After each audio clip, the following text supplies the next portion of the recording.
Dun, dun, dun, dun, dun.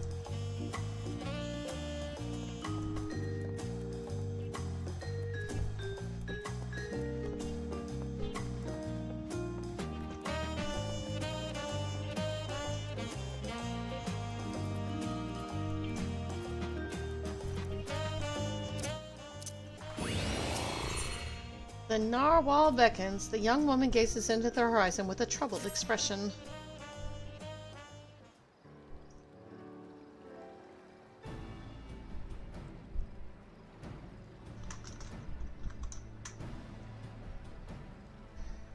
Oh, hello. Judging by your attire, you must be the traveler from across the seas, and I suppose FFXIV has enlisted you to our aid.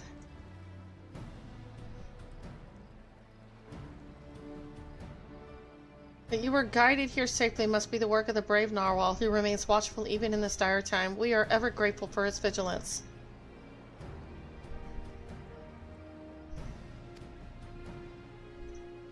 My name is Lozenque, and I hail from the northern reaches of Dawntrail, where even our breath freezes when caught in the chilling winds.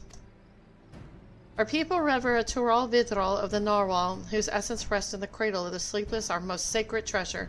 Through fathomless depths it swam without rest, protecting its home from any who would do it harm. Legends tell that the narwhal could place the burden of its fatigue upon another, and thus was able to maintain its vigil night and day. So too can any who possess the cradle lull a person, willing or no, into a deep slumber, all while avoiding the need for sleep themselves. Needless to say, such power could cause untold harm in the wrong hands. Thus was the greatest warrior of our village, Tinatawawa, tasked with crossing the ocean and returning that which is most sacred to us. I'd have joined him, but I feared I would only be a burden, so I remained here, that I might find someone to send to his aid. Tinatawa has ever rushed bravely and blindly into the thick of things, leaving me behind to watch and worry. But if there's anything I can do to help him, even a little, then I must ask. FFXIV has done well to send you to me. I can tell you are just a woman to temper his more reckless tendencies and keep him safe during his quest. As luck would have it, a letter from Tinatawa arrived shortly before you did. It seems he discovered that the thief made their way to a place called Ishgard.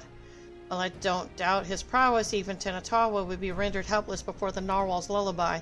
Please, could you follow him to Ishgard and find him before he does anything rash? Ooh, I'm going back to Ishgard. No! Ishgard is like a second home to me. I guess I'll go with that. Thank you, Knight. I knew the narwhal would guide a brave protector to our side.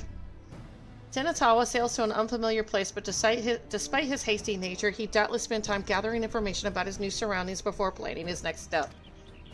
If Ishgard has a place like this one where people gather to drink and talk, he might go there first. Ask for a swordsman with blue hair and attire like mine, and I'm sure it won't be long until you find him.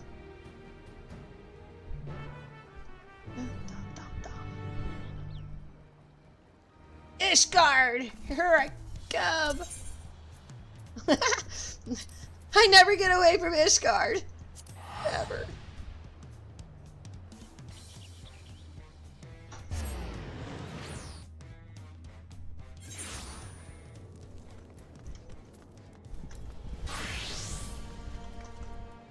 Well, I probably should have taken that teleport.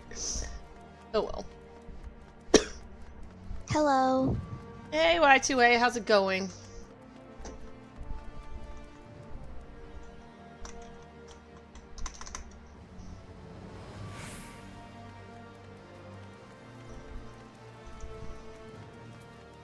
Yuna will be the one to suffer the consequences. What consequences?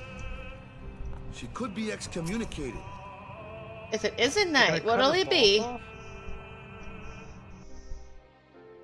A lad from the western continent? Well, I can't be going around gossiping about the comings and goings of my customers, now can I? That's a quick way to an empty tavern. I suppose, since you're you, I can make an exception just this once. You make a lot of exceptions for me, dude. Oh, yeah. Whatever. I'm not even going to get into it. We've already had this discussion. Yeah, that's an old clip anyway. I've seen it multiple times. And I already told you what I think of it. Anyway. A lad much like the one you described walked through my door not long ago, was asking anyone whose ear he could bend about some stolen narwhal or some such he was after. Usually you buy someone a drink before interrogating them, but not him. Nobody knew what he was going on about, but he was determined. Asked where else in Ishgard people might gather to flap their lips. So I told him to head to the jeweled cozy air. If you leave now, I reckon he'll still be there. You'll know him when you see him, trust me. Nah. Okay, Dad. You're saying he didn't want a drink? And you didn't toss him out on his rear?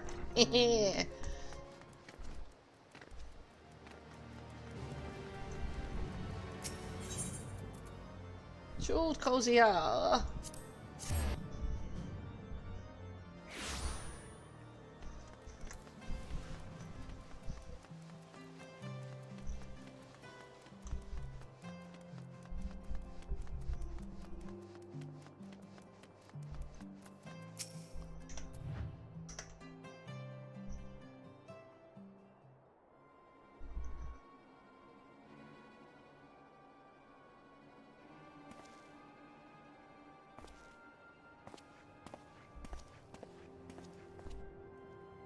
Bunch of useless by the narwhal's horn. You think manners keep people warm for how desperately these people cling to them, and here I'm trying to rid their city of a thief.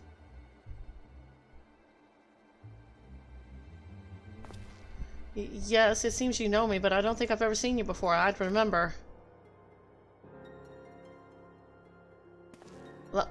Lozenkoi sent you? Even across ocean she can sense when I'm in trouble. Well, I won't deny a helping hand, especially one with her blessing. I'm having no luck getting information from these people. Seems there are unwritten rules regarding favors that no one's bothered to tell me.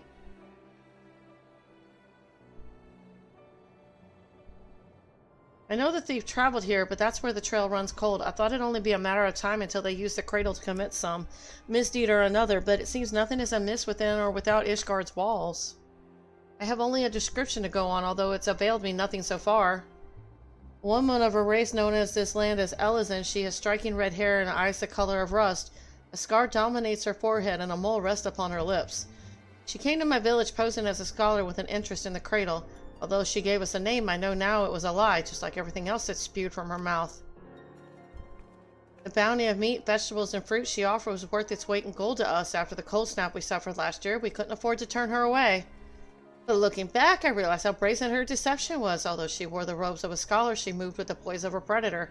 I marked her as a fearsome warrior the moment I laid eyes upon her. Of course, she wouldn't have been able to travel so far north on her own if she was unseasoned, so I thought nothing of it at the time. It was my first misstep of many. That's all I know. It's not much, but if you see even the smallest scrap of a clue in there, it'd be a damn sight better than what I currently have.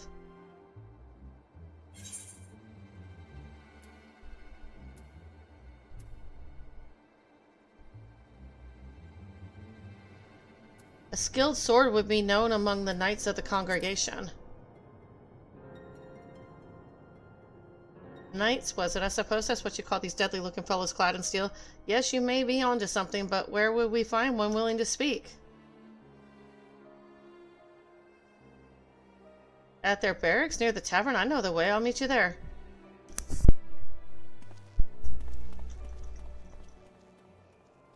He's lucky he's got somebody in the know.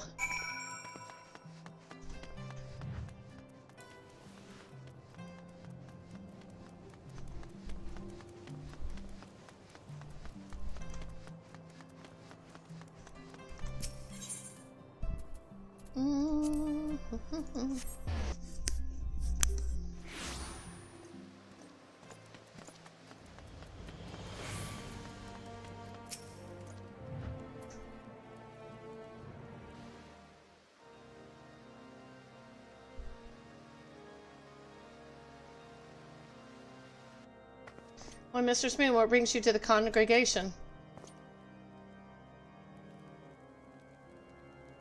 This Passage of the Unbound is not a name I have heard before, but if one of their number has brought an artifact of great power to Ishgard, we would be ill-advised to suffer their presence.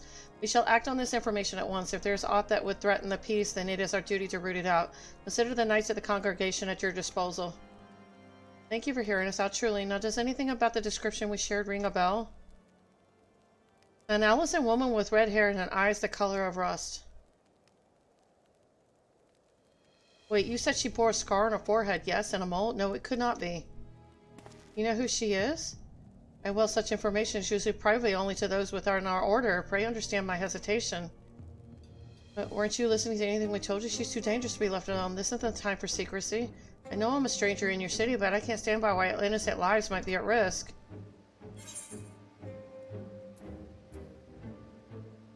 If you can't trust Tinatoa, then trust me.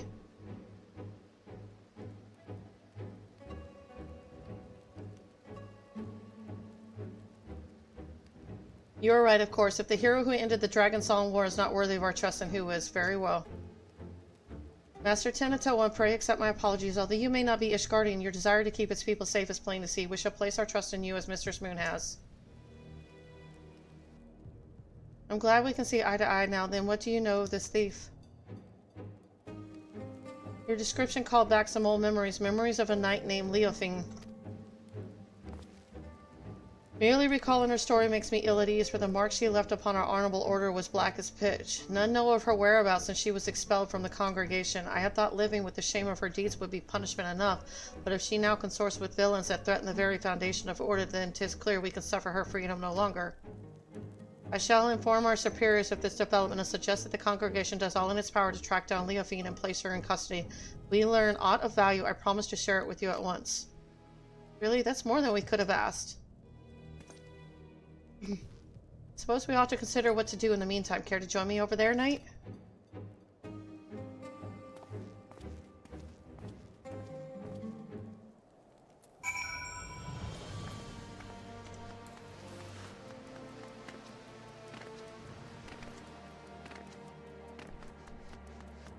Ooh, there is something I gotta do.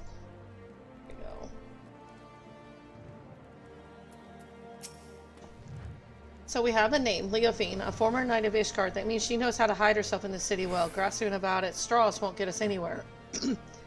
My own unfamiliarity does little to help our chances. We may have no choice but to wait until the knights discover a lead. Nevertheless, I intend to spend every waking moment learning more about the city and its workings. As for you, I only ask that you be ready to move at a moment's notice. Until then, be well. Sleepless in Ishgard, Tinatawa is eyeing each passing Ishgardian with curiosity.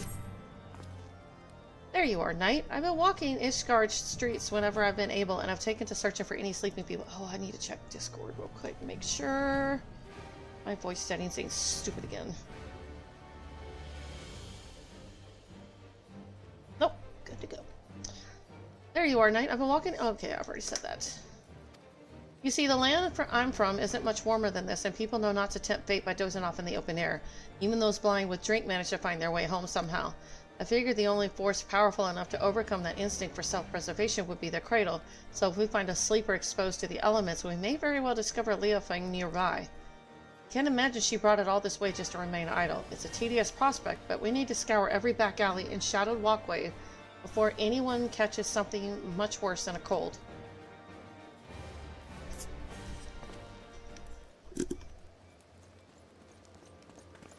Mr. Smoon, Master Tenantwa, I bring good tidings. The Temple Knights wasted no time in distributing handbills across Ishgard containing Leonofine's description. These efforts have already borne fruit. We but recently received a report of someone matching her features being sighted. Really? Where? She was sighted near Camp Dragonhead by a patrolling sentry. He described a woman with red hair and a distinct scar on her forehead. The outpost can be reached by passing through the Gates of Judgment and heading east. Once there, speak with Sir Equinox for the full report. I knew she'd show herself. Let's hurry, Knight.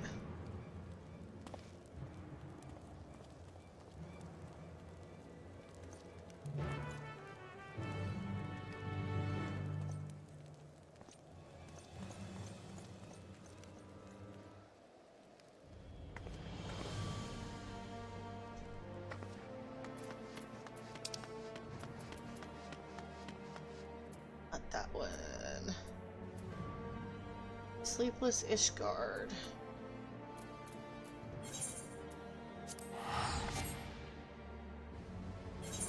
What do you mean unable to teleport at this time? Don't give me that garbage.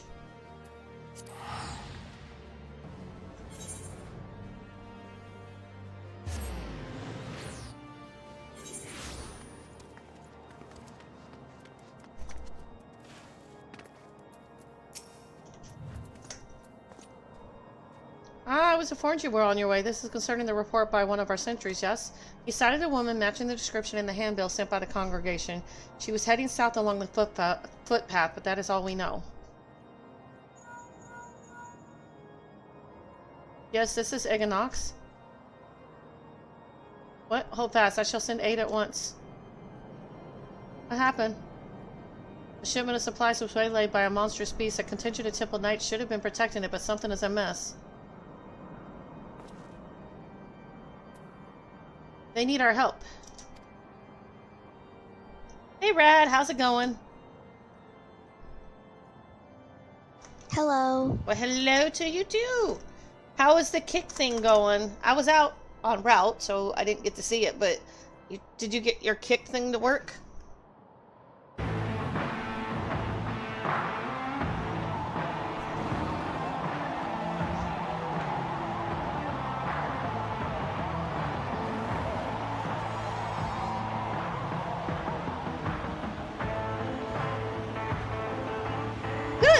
Good.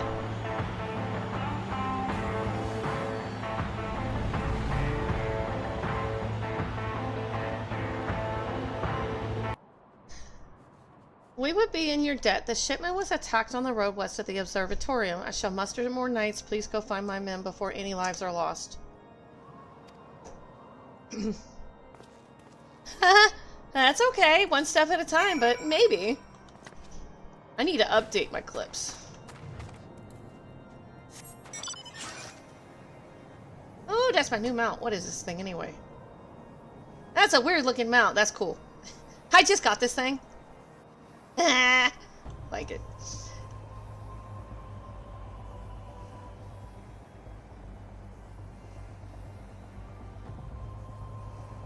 I won it through PvP, so yeah, it looks like a praying mantis.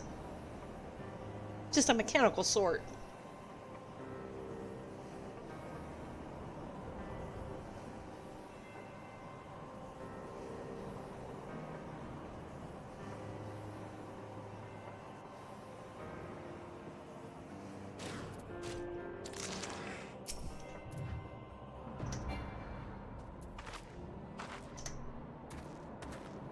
They should be close, right? I'll search the other side of the river. Knight, you search further down the road and keep your weapon at ready.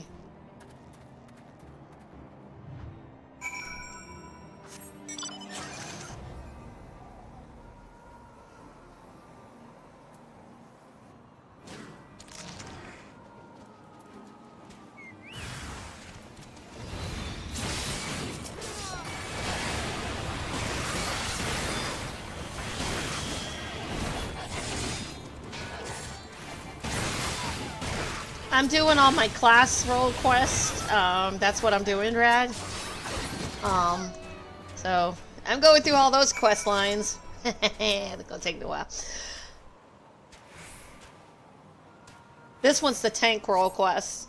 There's like 5 in each. A Final Fantasy car, yelp.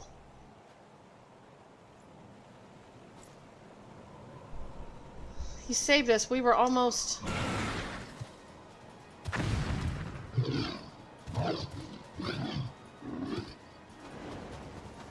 You won't be feasting today. Oh, dang, he ain't bad. Not a moment too soon.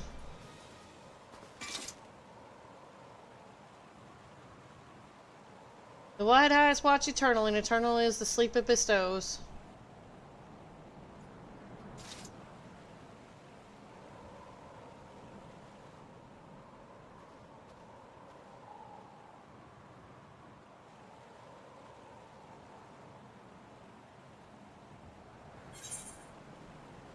We were too late.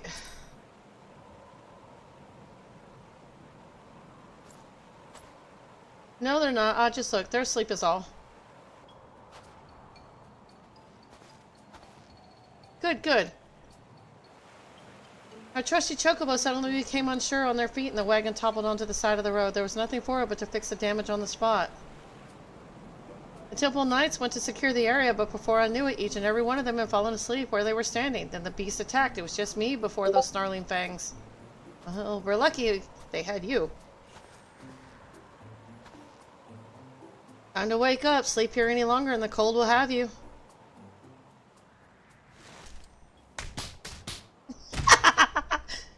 Oh, what happened? That's one way to wake them up. Slap them silly. The sleeping quest. Yes, that one. How's it going, Dragon? I'm back from visiting my daughter.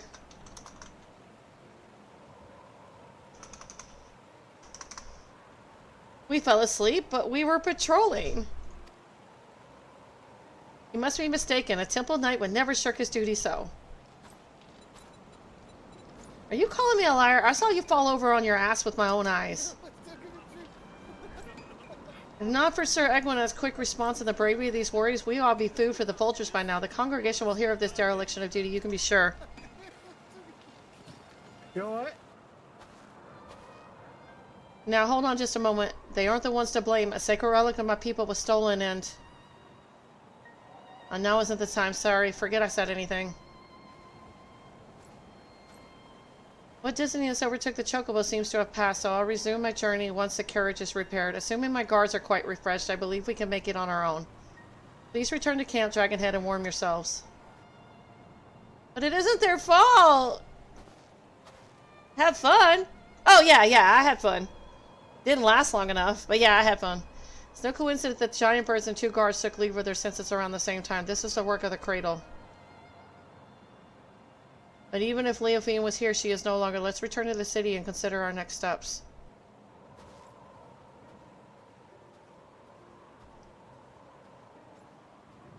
But it's not this knight's fault! Man, that sucks. They're gonna get in trouble and it's not even their fault. That sucks.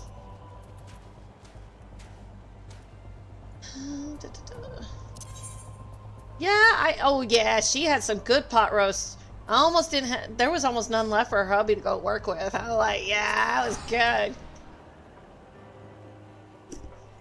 She was about to start putting it up after one little plate. I'm like, don't put that up. That ain't enough.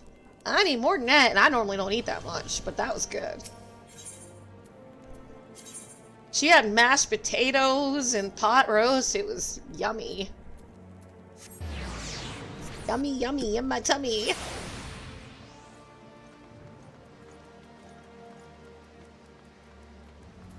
So Dragon, I had another one today. Another healer not doing their job.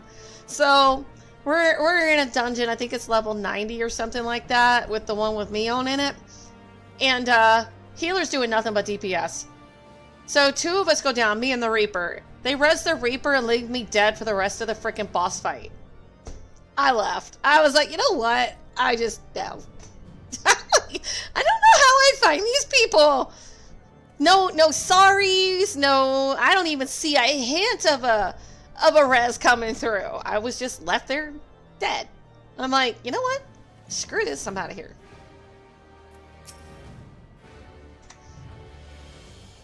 We have received a report of the incident near Camp Dragonhead. 2 of our own sleeping on duty by the Fury. Had you reached them even a moment later, this day would have been much darker. Although it pains me to say it, those 2 shall be punished as befits the magnitude of their negligence. If I may, I don't believe the blame rests entirely on their shoulders. The cradle of the sleepless was used against them, I'm certain. Yes, you said it possessed the power to lull others into a deep sleep. I meant that would explain these exceptional circumstances. Regardless, they were still bested by their enemy, and their charge was almost killed as a result. Punishment is the only recourse. I see, a harsh stance maybe, but I can respect that you don't treat your duty lightly. Well, if you learn anything else of Liam Fine's plots, please let us know at once. Even though we didn't find her, I'm glad we were able to save those soldiers. Thank you for coming to us. That doesn't mean you leave the DPS dead. That really upset me. You know, the healers are complaining they don't get enough to heal, but if you're not even doing something as simple as resing the people that are dead, then maybe you need to shut your trap and learn how to do your job. I'm just saying.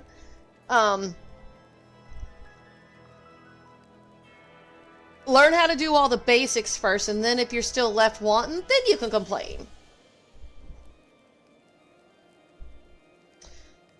Nay, 'tis the Temple Knights who owe you thanks. We shall continue our search, and rest assured you shall be the first to know of any developments. Nay, there's more I would tell you about the cradle. Things I should have told you sooner. Join me over there, and I'll do my best to fix that mistake. Don't you think you should let these guys know? Why does everybody, I mean everybody, withhold information from me? Oh yeah, I've started to figure that out. Some of them are really good, but most of them are jerk hats. I'm starting to think nobody tells me the truth here. Everybody's stabbing me in the back, lying to me, withholding information. Yeah. They use me and abuse me. Now you've seen with your own eyes that I've only been able to describe. The Narwhal's lullaby can put even hardened warriors into a restful slumber. They may as well be defenseless as a newborn baby, but even with such power, my people have never used it to attack our enemies. Its sole purpose has always been to keep a single person awake, an eternal guardian who would never sleep, never rest, the wide eye, me. For 10 years I've been awake, training day and night to gain the strength I have now, the strength to shield my people. Wait, you've been awake for 10 years? Holy shit. That would make... Ooh, I can't even imagine. I love my sleep. I don't know about you guys, but I need my sleep. 10 years, no sleep.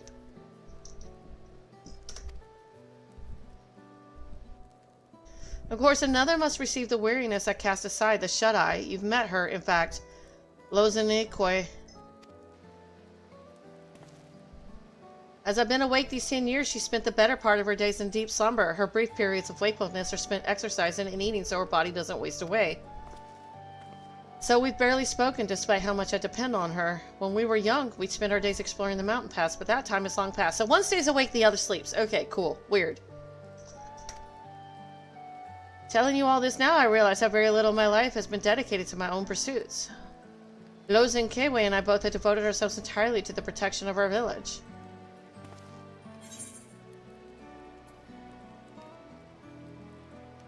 That explains your skill.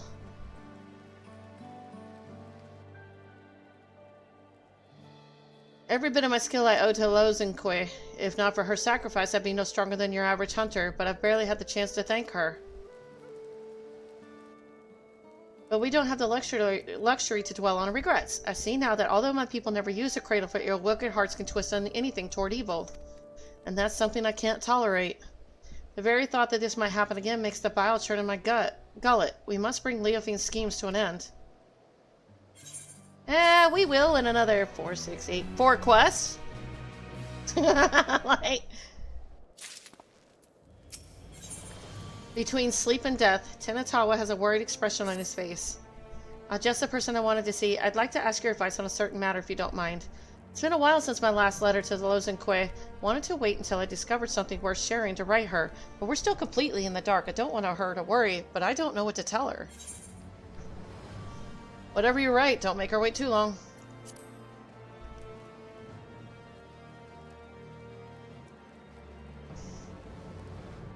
Good advice as usual. I wish we had even a single thread to grasp, but an unexciting letter is better than none at all.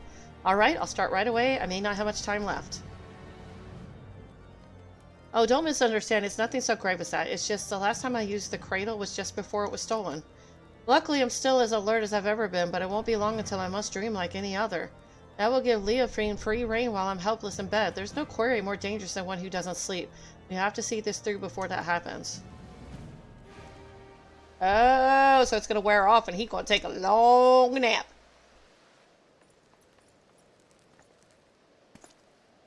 Mistress Moon, Master Tenatois, we have received reports that several groups of Temple Knights have fallen afoul of what can only be your stolen artifact. Several? Let me guess, they were all guarding someone else. You would be correct. Let me guess, are they going after Emmerich or something, or one of the nobles? That would be my guess. She was expended. She was kicked out of the knights. My guess is she's after one of the nobles. It is the duty of a knight to protect those who cannot protect themselves. If we fail at even that most basic function, then our honor means nothing. As if the incident near Camp Dragonhead was not shameful enough, the knights in these most recent attacks were left in quite compromising positions.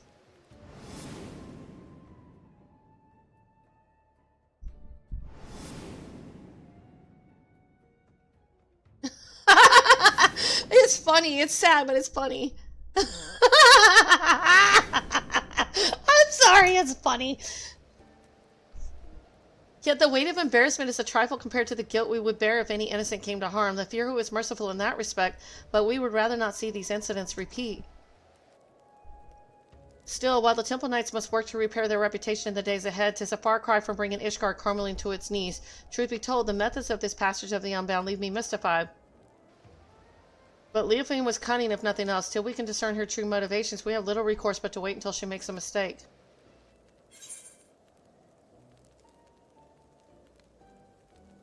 Suddenly pineapples. She may be testing the limit of the artifact's powers. Yeah, I would go with that. Death Note comes to mind. I love that anime. It is the most gory. It is a really good anime. I don't know if you've seen Death Note Dark or Dragon, but I love it. Hey, Takayo, how's it going?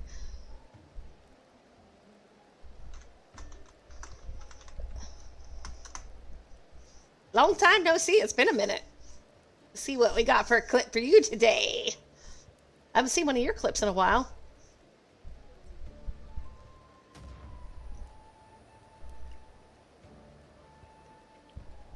Okay, let's try this.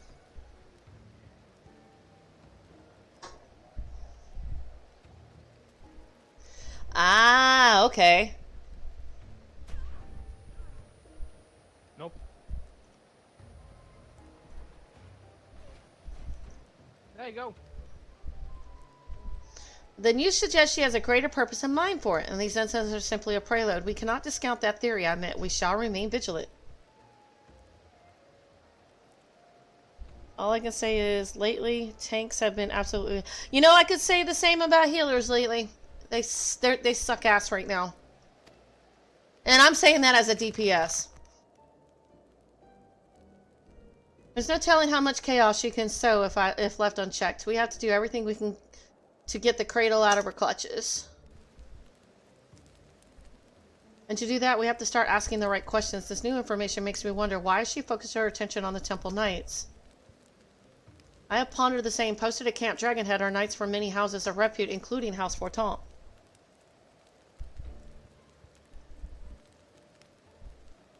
It's just lately, healers just don't want to do their job. I get that they need to DPS, but if they're leaving people dead and just completely ignoring heals altogether, it really irritates the hell out of me. Or just doing the tank's job. Like, everybody's got a role to fill. You want to be a tank, roll as a tank. You want to be a DPS, roll as a DPS. You want to be a healer? Well, that comes with both. You got to DPS and heal, but do your job. And you being a main, you know where I'm coming from. So, you're probably a good healer. I've met some good ones on Twitch, but every time I do random roulettes, they ain't so good. I just laughed. I just left the last one because healer left me dead the whole boss fight. Didn't even bother.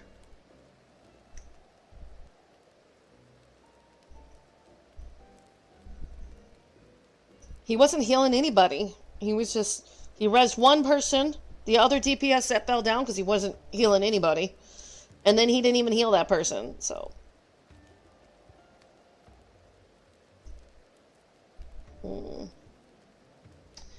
Anyway, I'm done ranting about healers for the moment. Being a former Temple Knight herself, Leophine doubtless knows their habits and training. Perhaps that makes it easier for her to exploit their weaknesses. Or maybe she's mad about the Fortoms. Then if we follow the Knights, we may pick up her trail. It's not ideal, but it's the best we have to go on. Well, a large contingent of Knights has but recently been dispatched to Corythios.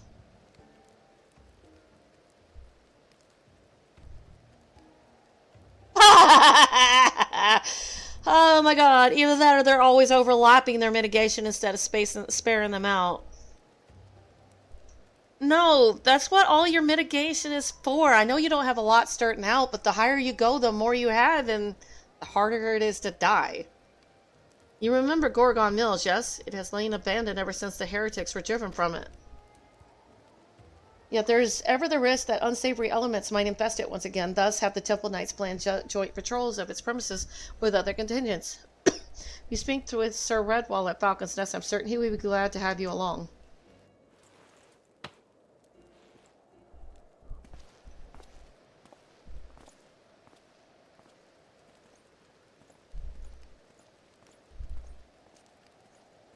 It's safe to watch this time, right?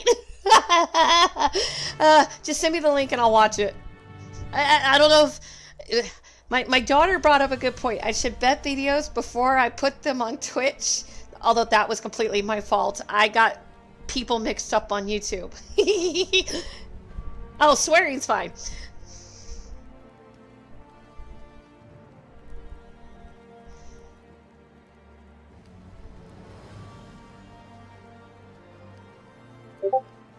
Mentor Dark Knight? I guess they get a lot of wrecks because they're just a knight or a tank. Like, I realize a lot of tanks and healers, just because of their role that they're playing, will get a recommendation regardless if they deserve it or not. And I call that horsey poo. I don't give out wrecks unless they've earned it. And if either one of them disappoint me, guess what? DPS gets it. And sometimes I give it to DPS just because DPS deserves it just as much to me. It is SFW. Yeah, send it to me on Discord. I'll watch it.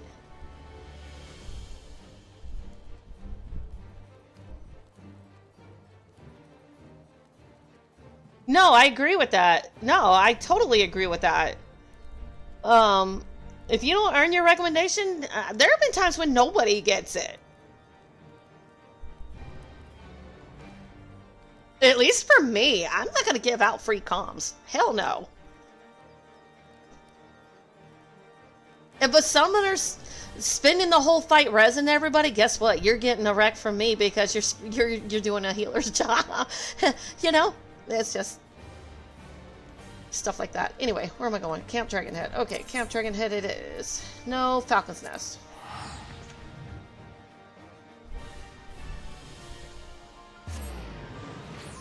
I just do my dailies.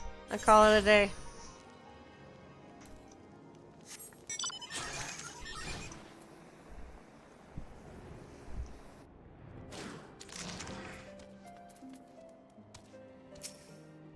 Maybe. As long as you, like, pay attention, you're good.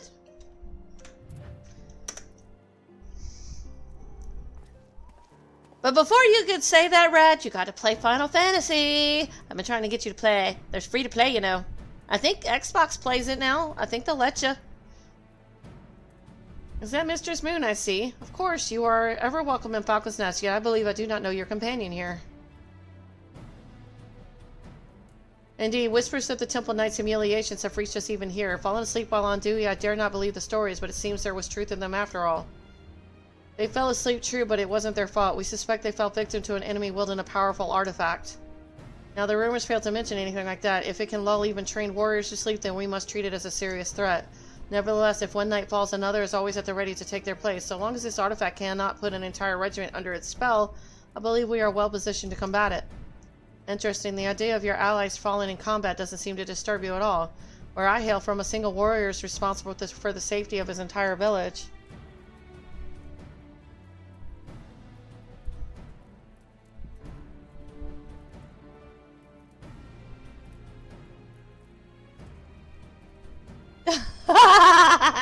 I'm sorry, Takayo. It sounds terrible. Yeah, I've had those moments where I'll go to trust or duty support. I trust them better sometimes than groups. I get it. I do. That's why I sometimes go with the Twitch community. If it's really bad, I'll go with Twitch people. At least then I know what I'm into. Make no mistake, we do not doubt our allies' mettle, and we mourn every loss, yet each man and woman here knows that if they must quit the battle, another sword just as fierce will take their place. To know that an ally is at your back, it would allow you to fight with abandon. Now you believe this Leofine might take interest in our activities at Gorgon's Mill, yes? A party has already left, accompanied by a group of Temple Knights.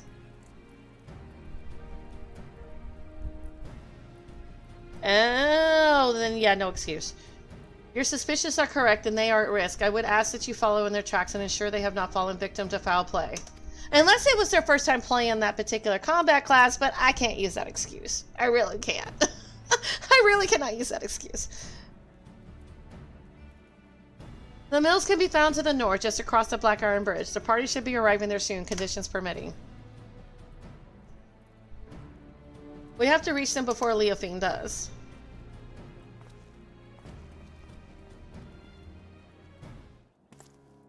Yeah, I'm getting there. Yeah, I definitely can't use that excuse that I'm a newbie.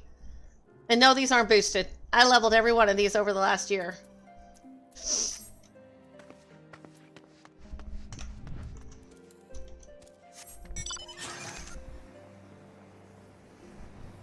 Plus, you don't get a PvP mount unless you do lots of PvP. Horrible PvP at that.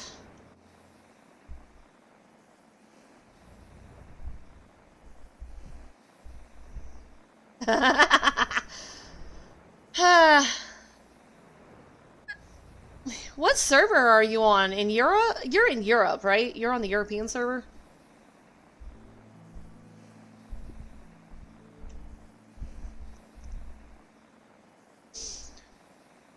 Okay, okay. I have a character on the European server. What server is he on? I don't remember. I don't get on him that much.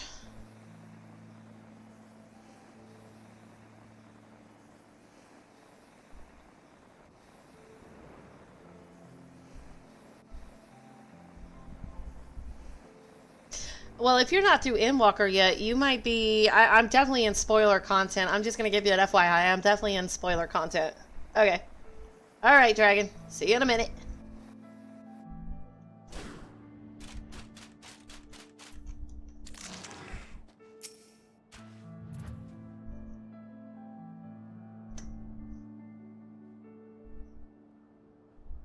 I haven't done those yet.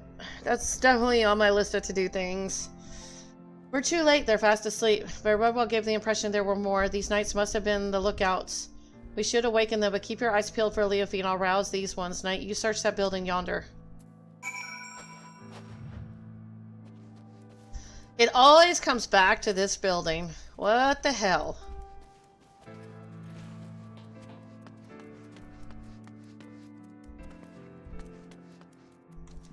Who the hells are you? How'd you get past the guards?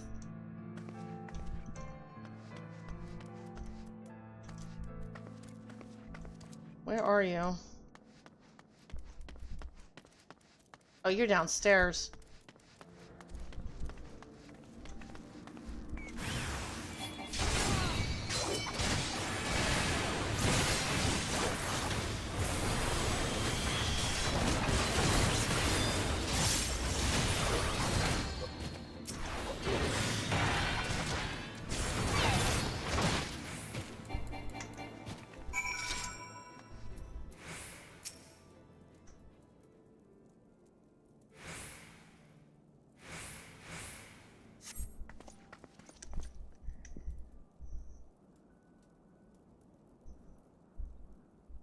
Yeah, pretty much. It's you. Thank the Fury you arrived when you did. Those thugs struck when our backs were turned. I assumed the Temple Knights were protecting the entering, so I wasn't as cautious as I should have been. Were they killed? Sleeping? I've heard the stories, of course, but I didn't think they were true. Whoever's behind this, I'm sure they didn't count on you showing up for now. We shall tend to our wounds and then finish our inspection here. Mr. Serena, I ask that you join the knights outside and wait until we're finished. I don't want to leave you alone, dude. Every time I leave people alone, they get kidnapped or die. And maybe I should have put something else on.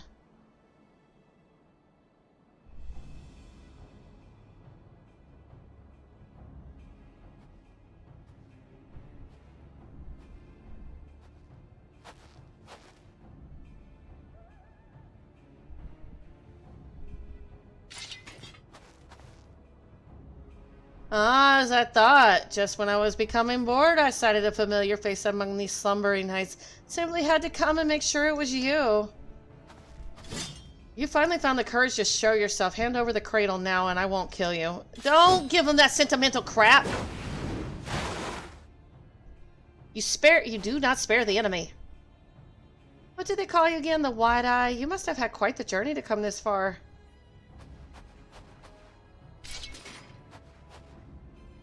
Be careful, knight. This is our quarry, the thief who stole the cradle of the sleepless. This is Leofine.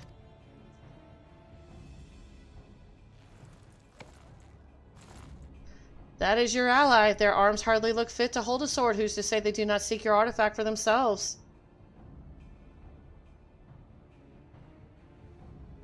Matters not, I suppose. Before you both throw your lives away, I suggest you think for a moment. Is the cause you fight for worth the sacrifice? So few of us know true freedom. If there's aught you would grasp with your own hands, do so before they wither and your eyes shut for the last time.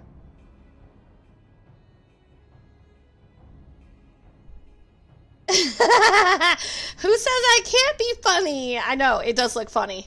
But hey, a paladin in a pink dress. What can I say?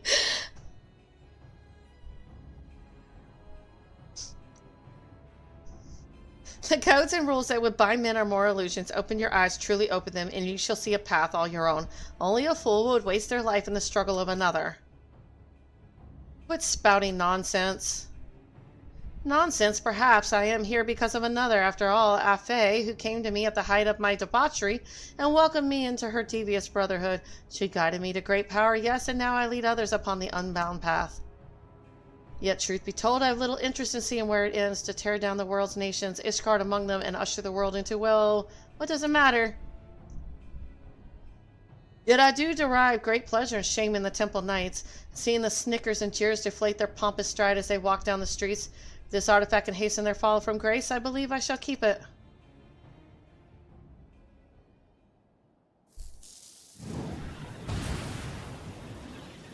I know the path I walk, the one that leads to your downfall. And I won't abandon it. I take the cradle back. I wear that look and I wear it proudly. That pink dress with paladin tank and armor is awesome. Oops. Is that gonna work on me? Because of the echo. Maybe it won't work. Maybe it will. Oh dear, you seem to have lost your train of thought. I know you cannot hear me, but if you want your artifact back, I might suggest stealing it from me while I'm asleep. But considering the burden I've just passed to you, that opportunity may not come for some time yet.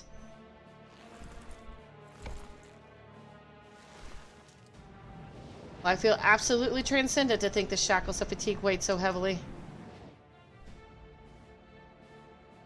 Alas, it appears the artifact needs its own repose of sorts. No matter, I've learned more than enough to take my next step.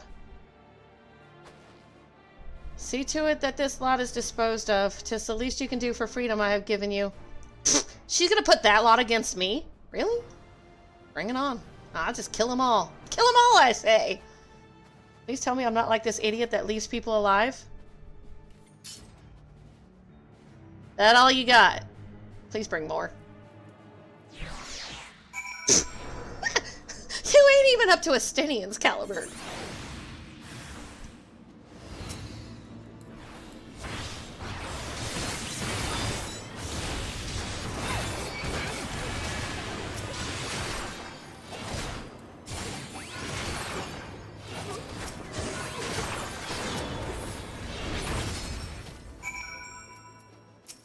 Well, they're starting to wake up them from nappies. Wake up.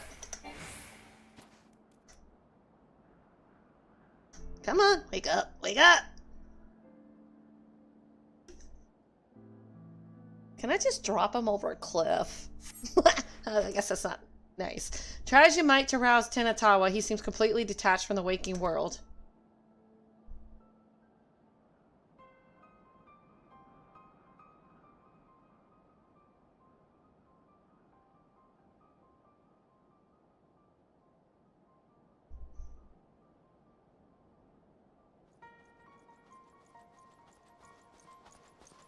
It looks like you saved us twice today, thank you. But what of him? Fast asleep just as we were. Could this be what Sir Farmont warned us of in his report? I see. Then those stories are more than just wicked rumors. I suppose there is some small comfort in the fact that our enemy tipped their hand without causing loss of life. While the drowsiness made my eyes heavy, my ears could not mistake Leofine's arrogant voice. If she would not scruple to attack former comrades in arms, then she has fallen further than I had dared imagine. Yet we bear the blame for allowing her to get the upper hand, and in so doing put innocent lives in danger, another black mark on our order. It was only thanks to you and your companions' efforts that the snow was not stained red this day. At the very least, allow us to carry him to the congregation. Yay! I don't want to carry him. He looks heavy. Our work here is done, so we shall accompany them as far as Falcon's Nest. Knight, pray return to Ishgard and look after your friend. What happened to the Ishgardian bow? Did they change it? Not that I mind. It was dorky as all get out.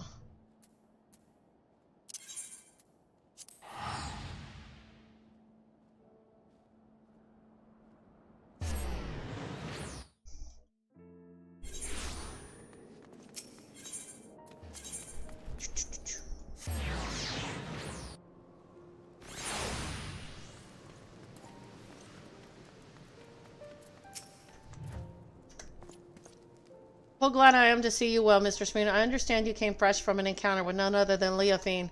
Master Tenatois now rests on the second floor. We shall stand vigil by his side every moment until he opens his eyes again. We should not have long to wait, but if you wish to check on him, please do so at your leisure.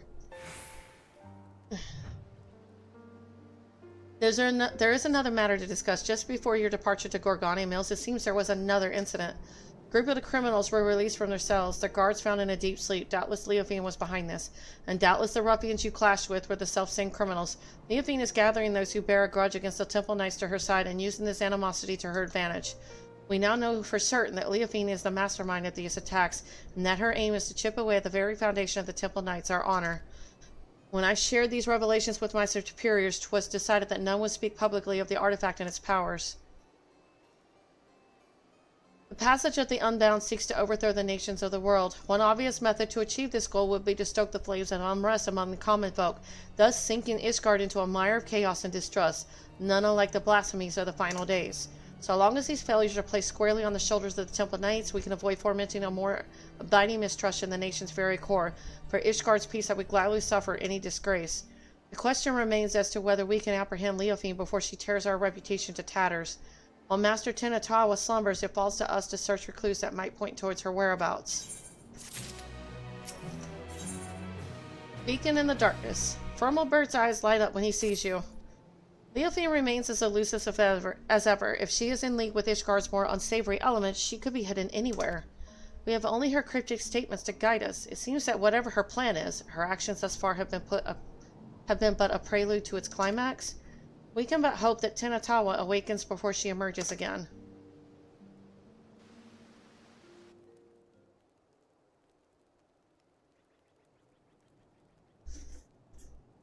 Knight, there you are.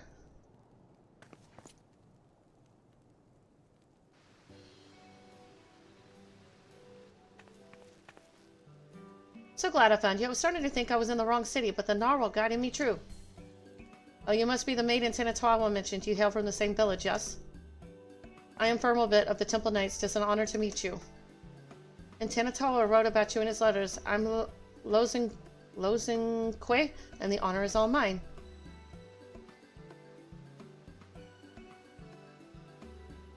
Is Tenatawa with you? I haven't received a letter from him for some time, so I came here to check on him myself.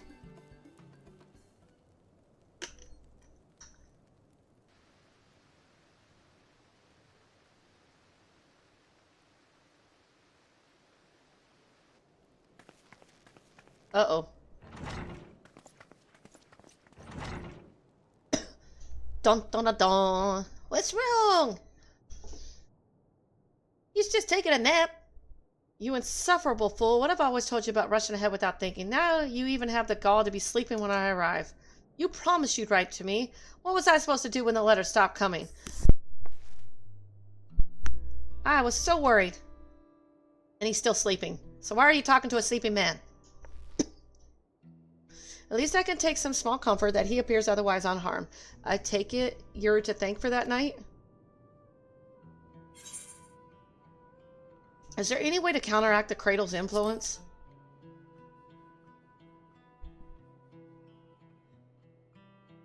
Can one stay awake forever by sheer force of will? The answer is the same. Although we can deny ourselves food or drink, sleep is another matter. It always finds us in time. And to rouse oneself from a slumber this deep is an impossible task, even for someone like Tenatawa. Do you know why Tenatawa sleeps so soundly? The reports of other incidents indicated that those affected awoke in a matter of moments, yet Tenatawa shows no signs of stirring. Well, that, I'm sorry, I can't say for certain.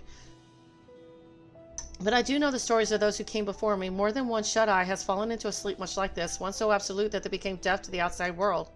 With no means to sustain their bodies, they would waste away if left alone. So our people found a mixture of herbs and other materials that help usher the shut-eye back to the waking world. What could possibly be strong enough to bring someone back from this? We call it spring dew, and the secrets of its making are passed down through generations. Each drop acts as a ray of sunshine in the darkness of sleep, a beacon for the dreamer to follow. I carry some of the ingredients on my person, but others must be gathered fresh. It won't be an easy task, but I'm certain will save Tenatawa. I don't know if they're Eorzean name, but one of the flowers blooms a striking yellow and grows only where mountain peaks soar above the clouds. Being so close to the heavens, it drinks in the sunlight, and its petals cleanse the body and promote wakefulness. In the churning mist blooms a yellow flower called the dandelion, and no other place in Eorzea can one be closer to touching the sun. Ooh, you guys got dandelions here? Cool. Good. Next we'll need the saliva of a beast we call moorballs, and the thicker it is, the better. The pungent odor could wake the dead. I know them well. Morbals are not a common sight in the Dravanian hinterlands.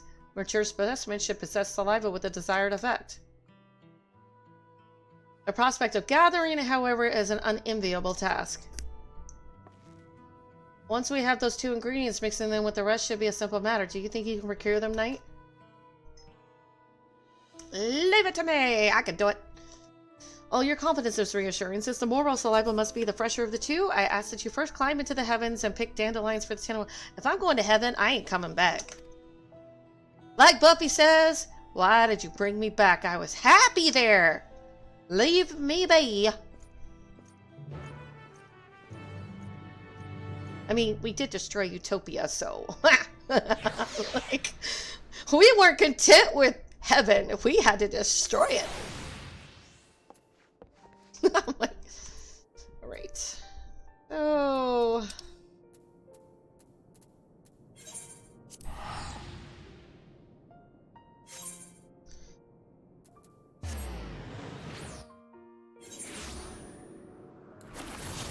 Oops, wrong button.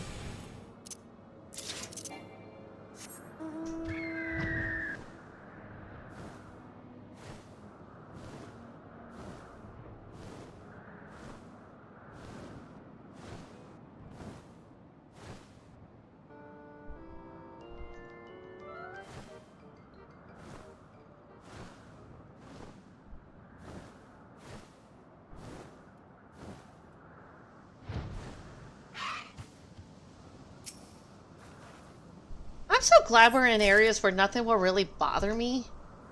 No, not really. Our dear friend fell asleep and his other friend came.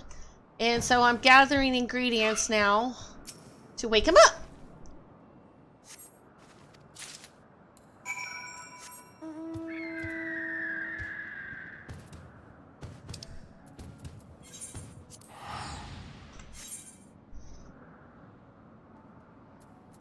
And welcome back. Welcome back, welcome back.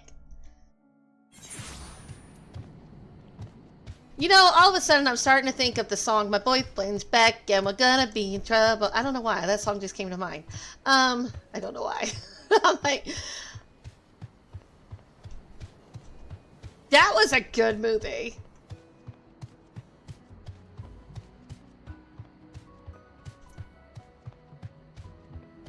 Very stupid, though, but it was good. They don't have a lot of good comedies anymore.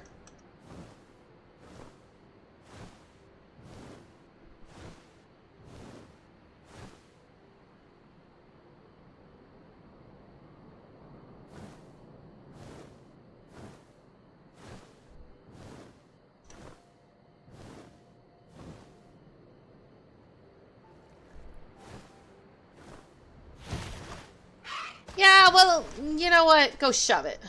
Let the rest of us that have actually a sense of humor enjoy it.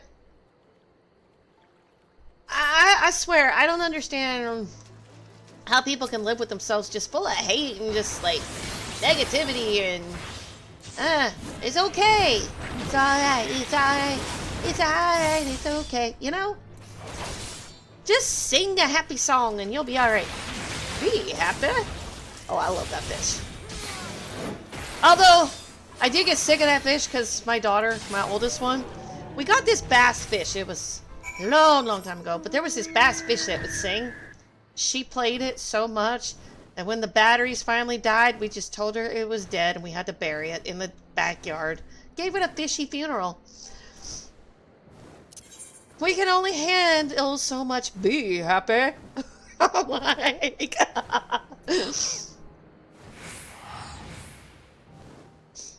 But she loved it. She loved it. And the other one that she killed us on, the Wiggles. Oh my God. Nah. We didn't go that far.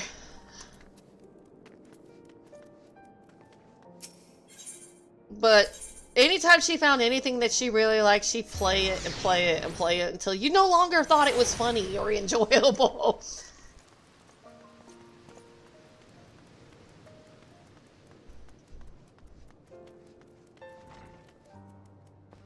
Oh, I'm in the wrong place. My bad.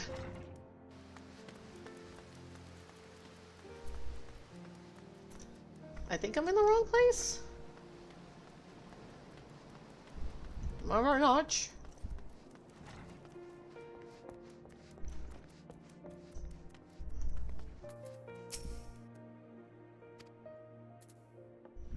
Where's he at? Is he above me?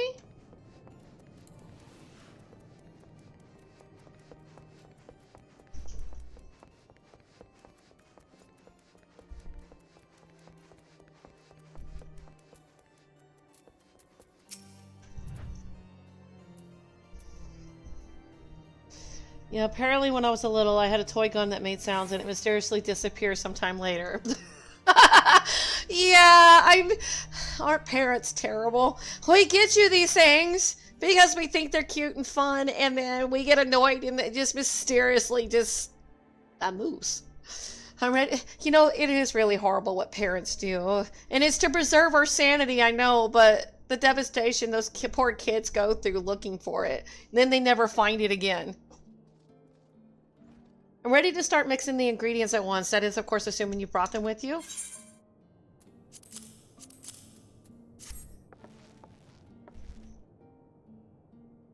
Oh, my Reaper finally hit 100, Dragon. So, 100 on my Reaper. These are difficult to acquire at the best of times, so thank you for gathering them so quickly. I shall get started immediately. Yep, now I'm working on the Ninja because the gear's tied with the Viper. Since that's already level 100, then I'll get the Monk and the Samurai up there.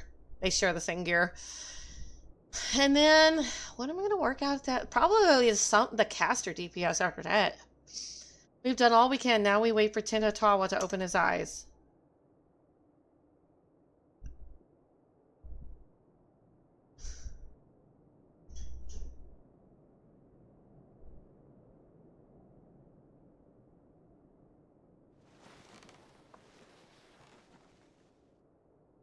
Huh? Where am I? I hope you enjoyed sleeping the days away, Tinatawa. And I'm glad you're finally awake. Lozenque, what are you doing here? Oh, she came looking for your sorry tail.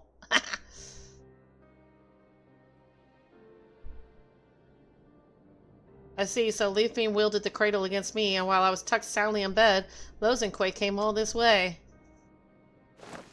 Curse my weakness. Just when we had her, just when I was needed the most, I failed. For 10 years I endured countless trials. When the time came, I couldn't even swing my damn weapon. It's not your fault, Tenatoa. If anyone's to blame for what's happened, it's me. No, I won't hear it.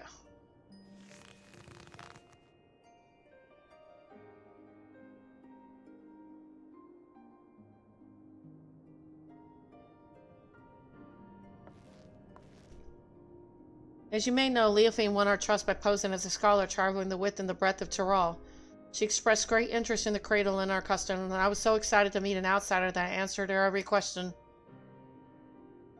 I told her that the Wide-Eye keeps the cradle with them at all times, and then she hatched her plan. She took me hostage to draw out Tenatawa. While Lozenquay was sleeping, Leofine snuck into her chamber and held a blade to her throat. I had no choice but to give her to what she wanted, the cradle of the sleepless. I put Lozenquay's life before the future of her people. It was at that moment I became unfit to be their guardian.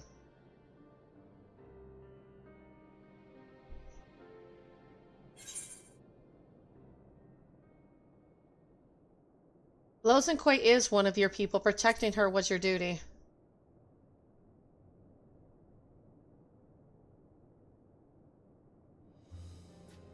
There! Thank you, Knight. You know just what to say. That was the only way to see a future where none of my people can't come to harm, especially Lozenquay.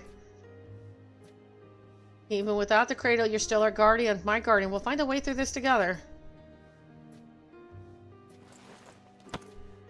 Seeing you in such high spirits lifts my own. Well, good, now that you're out of cranky pants mode. Oh, and before I forget, you trounced Leofine's thugs while I was dreaming in the snow, didn't you? I owe you a debt I won't soon forget. Now wage that debt will grow larger before we pry the treasure from Leofine's clutches, but whatever it takes, I won't stop until she's answered for her crimes.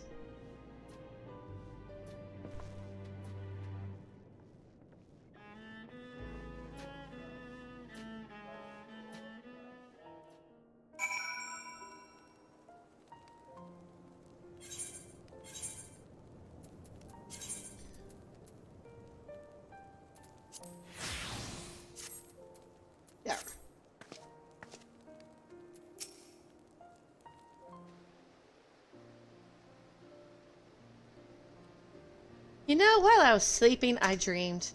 I saw Lozenquay and I as children. Nothing particularly interesting happened. We just whiled the days away without a care in the world. I forgot what it was like to dream. It was pleasant. I remember wanting to stay there to never open my eyes again, but of course the moment I gave form to that thought, I opened them and Lozenquay was there.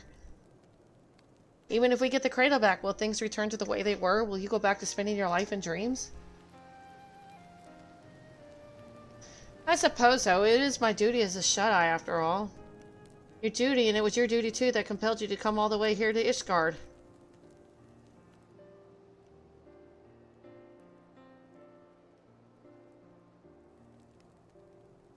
But no more. What are you saying? I tried so hard to convince myself that you were glad spending so much time asleep, but being on the other side made me realize I was lying to myself all along. I don't want to return to a life where you and I are bound together, but always so far apart. Sounds like the moon and the sun. They love each other, but they're destined to be apart from each other. Except when you have the solar eclipse and the lunar eclipse. That's about the only time. Want to go back to those happy days when we were by each other's sides.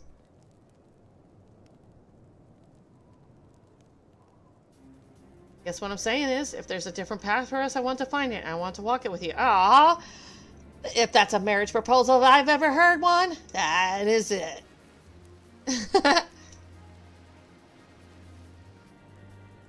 But not yet. First we reclaim the cradle, and then when we have, we'll take our first steps towards that new future, I promise.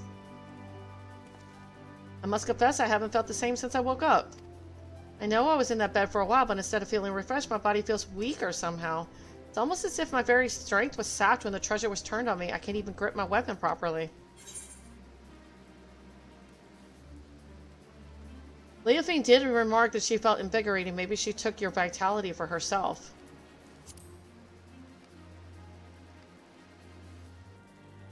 And does that mean the cradle has powers we don't know about? Not exactly. It may just mean the cradle works differently than we thought. So Wilder might not pass on their fatigue, rather they absorb another's vigor. The end effect would be the same. The cradle's wielder can go on without sleep and its victim loses the strength to even keep their eyes open. You never took more than you needed, so my slumber was always light enough to awaken from. But if the treasure was used without restraint... If we've had this realization, it won't be long until Leophine does too, and then it will be too late. We have to root her out. And I mustn't rush ahead blindly. As Lozenquain never tires of telling me, I feel nearly weak as a child right now. I must spend what precious time we have training to regain what strength Leophine stole from me. You have my word, I won't rest until I'm in top form again. I suggest that you do the same, for no other reason than to give me some stiff competition. Dude, you won't even hold a candle to me, thank you? I wouldn't mind fighting somebody stronger than me, but that tends to, be a long distant memory now. I think the last person that was worth my effort was Xenos. Sorry to say. Awakened, not stirred. Tinatawa appears healthier, and there is still a hint of weariness in his expression.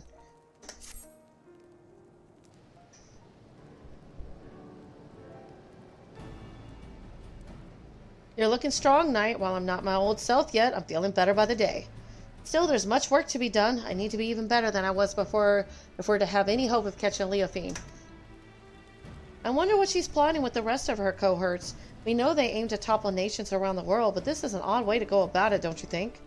Why haven't her misdeeds in Ishgard extended any further than the Temple Knights? We pondered that same question. Our best guess was that as a former Temple Knight herself, she chose them because she knows how to exploit their weaknesses. She's using her knowledge as her weapon, and we need to equip ourselves likewise. If we can learn more about her, we might be able to anticipate her next move. A good plan, but I have no idea where to start. Should we ask Firmalbert? I already have. He said that while he never knew her personally, the knights in her old squadron might be able to shed light onto her past. Some of them even now patrol the city, and Firmalbert was a great help in telling me where they might be. You've been busy, Lozenquain. Well, I can't remember the last time I was awake this long. Didn't want to sit around until I got tired again. After we're all better for it, since you've gathered the information, it's only fitting I should go do the legwork. Just tell me where these knights are and I'll speak with them. Gladly, but Ishgard is still an unfamiliar city for both of us, right? Although Firmalbert told me where to go, the names of these places mean nothing to me.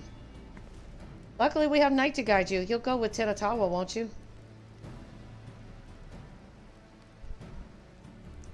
I knew we could count on you. All right, take note of these locations. I haven't run into anybody familiar, really. No Emmerich, no Edmont, no Artorial, no Emmeline. What the hell? What a shame. Being forced to work with someone like Leophine isn't a fate I would envy. I'm curious to hear what these knights have to say about her. Hopefully they provide insight that'll help guide us forward. Time is of the essence, Knight. Let's get moving.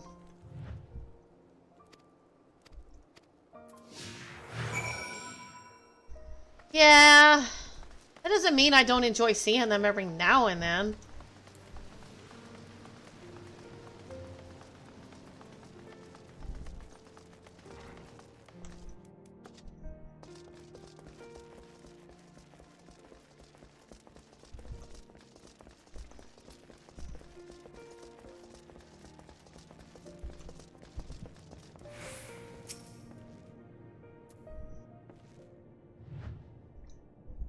I can't see your face, dude, or whatever. Now this is a rare privilege. What business could the savior Ishgard have with a humble knight?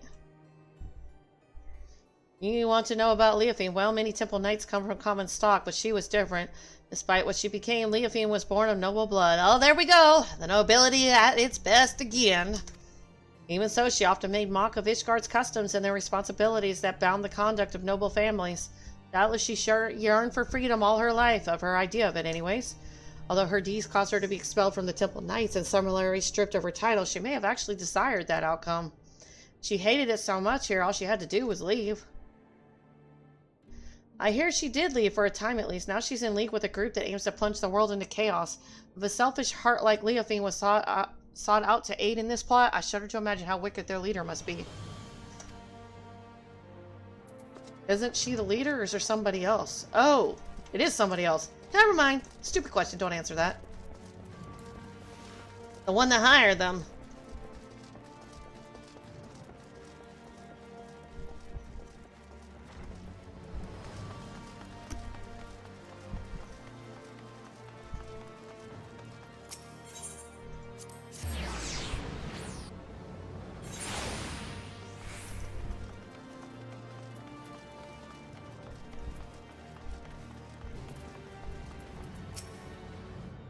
Do you require aid?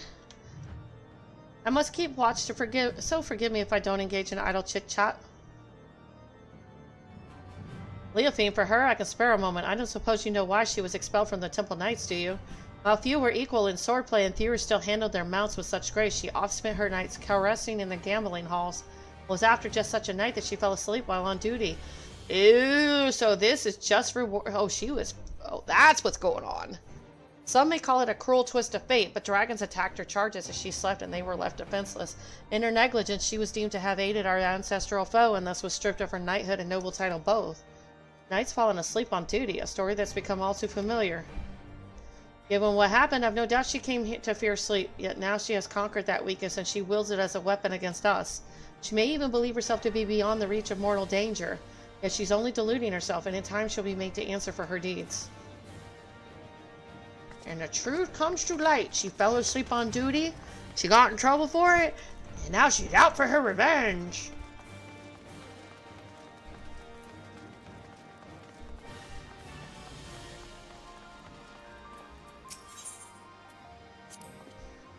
I've heard that people of Ishgard revere a warrior god, but here is a statue of flesh and blood knight.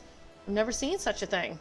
When people make no figures or depictions of our departed, fearing that such objects would keep them from finding their way to the next world, the only idol we keep is the cradle of sleeplessness, and thanks to its blessings, a wide eye has always watched over us. So our reverence is devoted solely to the narwhal. It's enough that it guides our people safely to the next sunrise.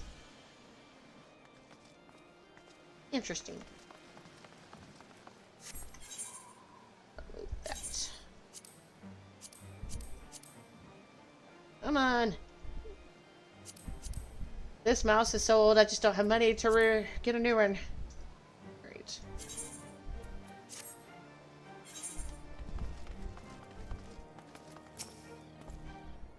All is quiet even so, I must remain vigilant. Leophine, a name spoken of in hushed whispers now, but many have forgotten her strategic genius. She had a singular talent for achieving victory in battle by whatever means necessary. Genius? Maybe we're just too dense to see how her actions would cause Ishgard to collapse. Given that her group seems relatively few in number, an assault on Ishgard is unlikely. Rather, I think her aim is to chip away at the people's trust in Ishgard's foundation, and by the absence of a few vital bricks, bring the whole nation tumbling down. The thought gives me worry. Even now, representatives from Ishgard are preparing to visit Oak Zundo in the Sea of Clouds, and if anything were to go wrong, it would be a grievous blow to Ishgard's reputation. As we saw at Falcon's Nest, certain elements that oppose our nation see friendly gestures as a chance to spark conflict. Given recent developments, Sir Anderloop has been debating whether the visit is a wise choice. Well, we have a general understanding of what drives our adversaries, stories that paint a picture of a rotten, conniving soul.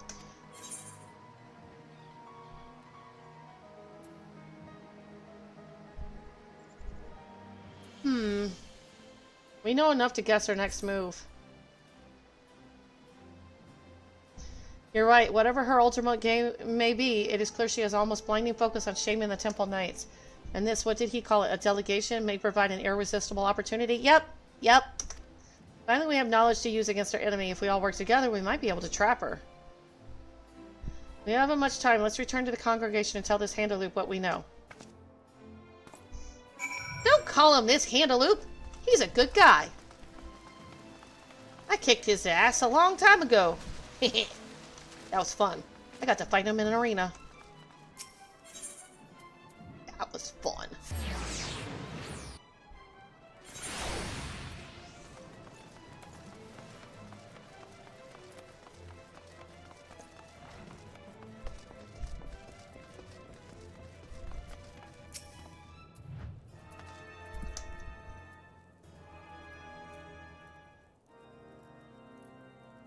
You are ever welcome at the congregation night. I am well apprised of Leophine's wicked deeds, and your efforts to flush her out have been much appreciated. And this must be Master Tenatawa, who crossed the ocean from Tyrol. I hope you have recovered from your ordeal. I'm better than ever. Apologies for taking up one of your beds for so long. Please, no apologies are necessary. On the contrary, the Temple Knights yet owe you a debt for all you have done. Which brings us to the purpose of this visit. You had something to discuss with me?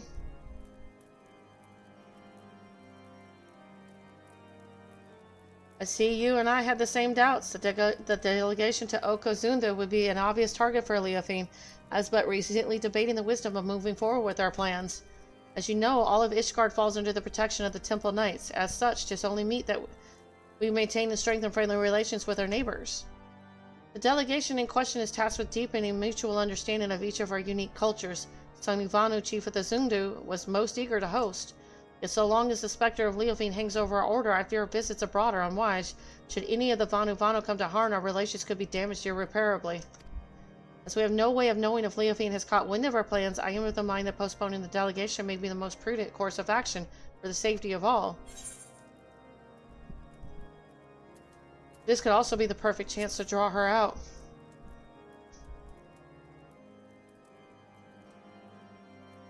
That's right, Knight and I won't let anyone come to harm.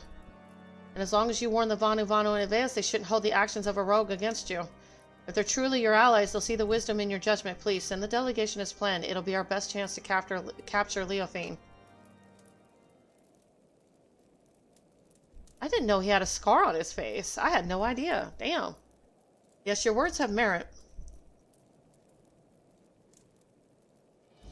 Thank you for the sage counsel. You are right. The Zundu will not stand idle by while we suffer at Leofine's hand. In fact, the fellowship between our two peoples was forged when a god assailed their home and was brought low by a great hero, Knight. We tell the Zundu that she is keeping watch over the proceedings, and I am certain all doubts shall be quelled. And you'll proceed? Indeed, the time has come for we Temple Knights to reclaim our honor and go on the counteroffensive. I shall bring the suggestion of a joint operation against Leofine to the Lord Commander as soon as possible. Thank you. Together we'll put a stop to her scheme. I first must discuss matters with the others involved before we present a plan to the Lord Commander. Although time is of the essence, I ask that you wait a while until our course is settled.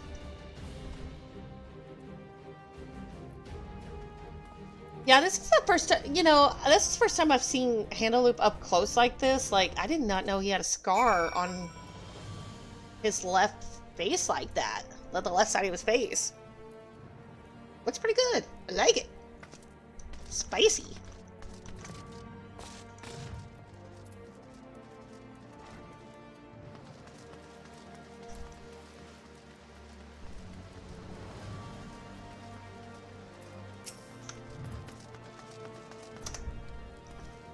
I realize now that I agreed to defend a people I know next to nothing about. Tell me if these Zundu will soon be visiting.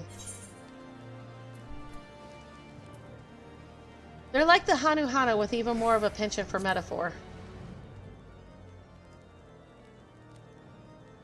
Really? Two groups of such people so far apart? The world really is full of surprises.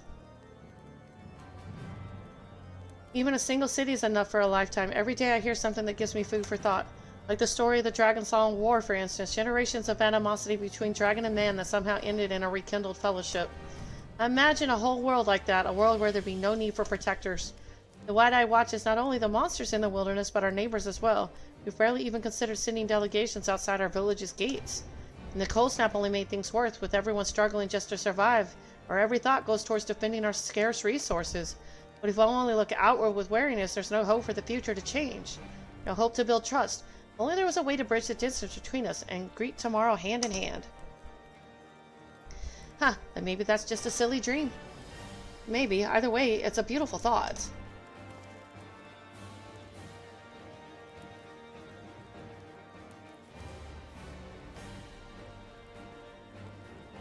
I'm glad you think so. I'll hold that future in mind as I get back to training.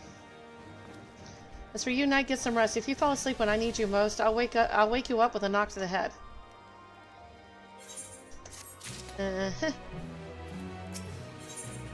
Dreams of a new day. Tinatawa is eager to set a trap for Leofine. Man, this one, I don't know, maybe it'll get better, but this one isn't as good as the other one that I did. I like the melee DPS one a lot. That one was fun. Sir Handalope still hasn't sent word. I guess the others might not be so enthusiastic about our plan. To them, the cradle of sleepiness is naturally still something to be feared. No matter how much faith they have in your strength, you'd be at Leofine's mercy if she put you to sleep. Honestly, I don't blame them. Not even I imagined her treasure could be used for such evil. In Leofine's hands, it's no more than an indiscriminate weapon. But that means when we get it back, we can turn it into something else. Something no one's ever thought of before. We can find a way to use it without forcing someone to spend their life in slumber. Of course, I agree with you, Tinatawa, but we have more pressing matters. Namely, a rogue knight to capture and a treasure to recover. Hey, right, sorry, I got ahead of myself. Apologies for keeping you waiting so long. The Temple Knights have finally reached a decision concerning the delegation to the Sea of Clouds. And what have you decided? I'm pleased to say that the Zondo have agreed to join forces with us. Together we shall drive back Leofine should she attack. If her shadow darkens even an ilm of their homeland, our peaceful delegation shall turn into a fighting force at a moment's notice. We shall restore the Temple Knight's reputation and recover your artifact in one fell swoop. Thank you, Hindalu. We promise to do our part if Leofine shows herself. She won't get away this time. We have but to hammer out the finer details. Once we are ready to depart, the first group of knights shall leave by airship. I would ask you both to make your way to Okozundu as soon as possible so you may help plan our strategy.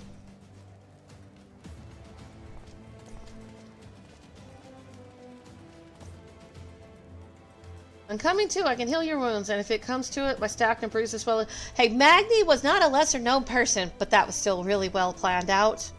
I'm coming too. I can heal your wounds, and if it comes to it, my staff can bruise as well as club. I'll gladly have you with us. I'm done taking on the world alone. I need you, Lozenquay, and Knight 2. We're stronger together than we could ever be apart. The cradle never would have been stolen if I realized that from the beginning. I want you by my side to ensure I don't forget it. Man, everybody keeps getting married except for the Warrior Light. And it's only because people keep dying around her. Maybe nobody wants to die, so yeah. Okay. Well then, we better be off. I'm keen to meet this Chief Sanuvanu.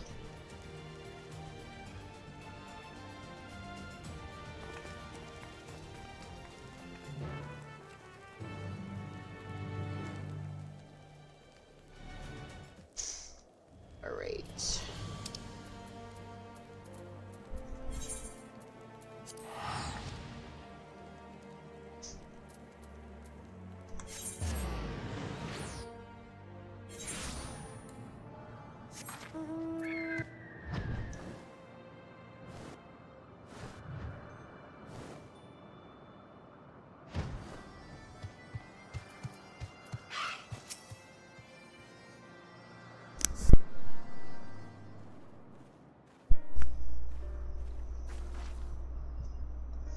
On our Netherland, you return to Okozundu is as welcome as the arrival of spring.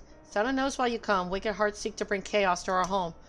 And so the Zondu shall rise to its defense if needed. As the sun's rays chase away the shadows of night, the sun drop dance shall keep the tendrils of sleep at bay. Chief Sanuvano, it's an honor to meet you. I'm Tinatawa, and if this sun drop dance is as invigorating as you say, I'd love to see it for myself. The Zundu shall dance before Ishgard's warriors upon their arrival. Brave Tinatawa is welcome to join the proceedings. That was your original intent, right? I see. If we're to draw Leofine out, it makes sense to pretend like nothing is amiss. Zundu warriors unify their strength through the sun drop dance, and the sight is so fearsome that many choose to flee rather than fight. Netherland warriors may learn much from such an approach. Breaking the enemy's spirit avoids needless bloodshed. Yet all dancers must hone their skills before wild animals first, that the sun drop dance does not fail them at the most crucial moment. It is for that reason our dancers await at the outskirts of Okozundu for the Netherlands' arrival.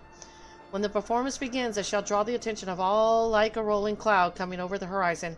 Watch carefully for any who would take advantage of that moment. After the dance is finished, Netherlands will present the Zundu with... Chief Sano, Netherlands' ship appears in the skies like sudden sunshower hurtling toward Earth. Swiftly it descends, crashing down near Zundu dancers. Ship's markings are Ishgardian. Zundu are unhurt, but wounded Netherlands pour from vessel.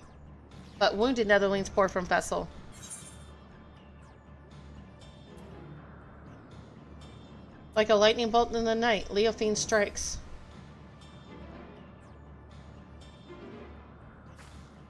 The Temple Knights were coming by airship, right? All Leofine had to do was lull the pilot to sleep. She saw right through us, and now we're on the back foot. Great winds can alter even a raging river's course. What matters is to stand strong and move forward, and now we must offer aid to the Netherlands who come as guests. Right, let's go.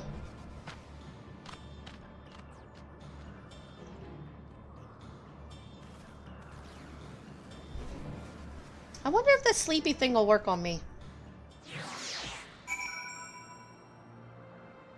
Although, I could use with a good nap. If this is the work of the cradle, Leofine can't be far. We must tend to the wounded, but I won't let her escape again this instant today, one way or the other. Level 100! Item level 600. Okay.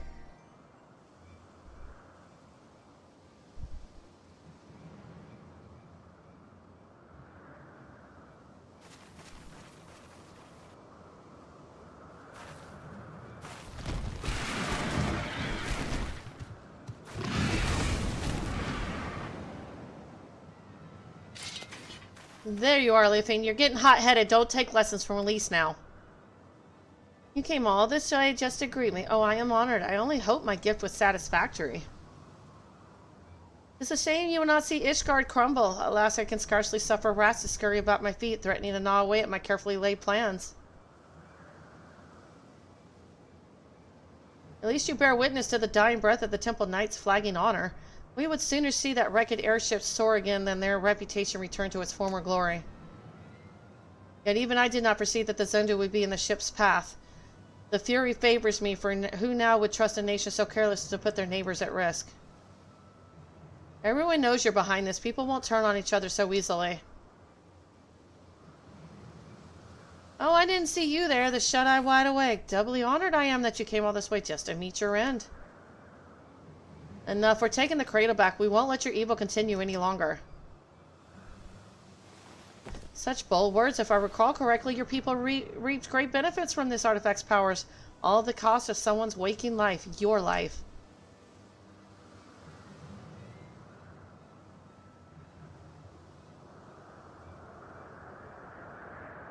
Pray do not misunderstand me. That was not meant to be a denouncement of your people. On the contrary, they have my utmost respect.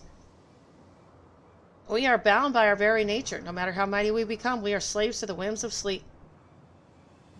Yet this artifact can sunder those shackles and grant true freedom. It makes its wielder stronger, and their enemies weak. A perfect weapon, if you ask me. Can't say whether using the cradle is right or wrong. I only know that a life lived at the cost of another is no life at all. You're right about one thing. We are bound by our nature, but that doesn't shackle us. It brings us together. Whether I'm asleep or awake, as long as Lozen Koi is by my side, that's the life I want.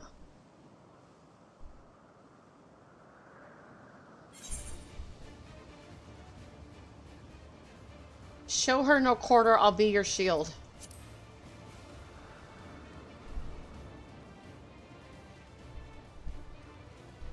She's exhausted. The cradle's power on the Temple Knights. This is our chance. Huh, no plan is without its wrinkles, I suppose. Fortunately, I prepare for all contingencies.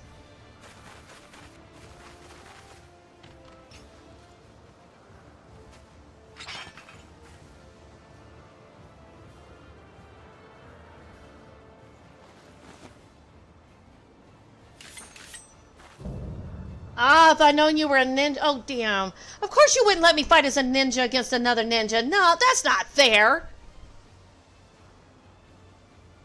You had an opportunity to live a quiet life, but I will not give it again. Well, I guess she's a rogue. No ninja would train this idiot. Anyway, this time I shall send you into slumber from which you will never wake.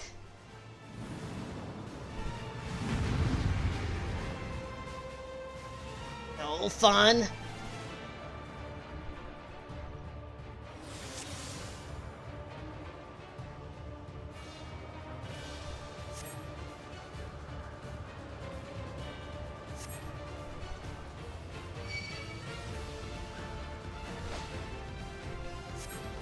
Really? She's gonna step back and let everybody else do the work for her?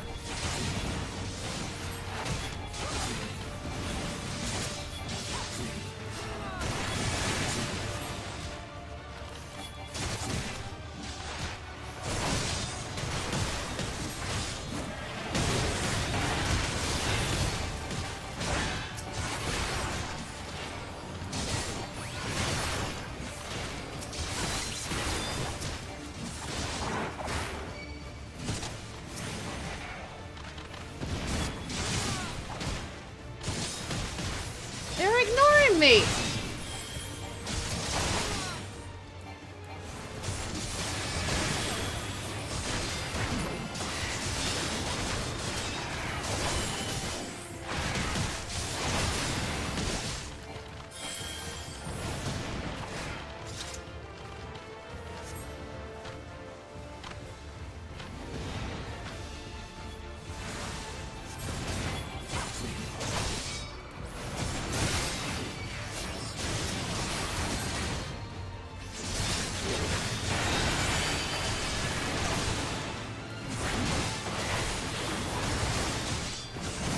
I bet you he's got a tank stance on.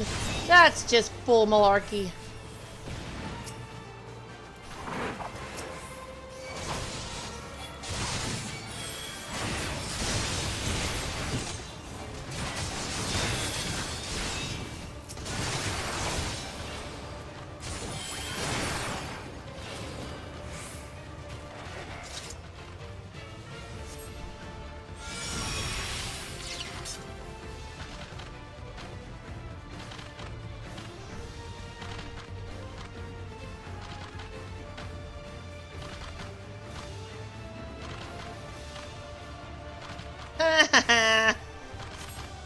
Yes, everybody's wait.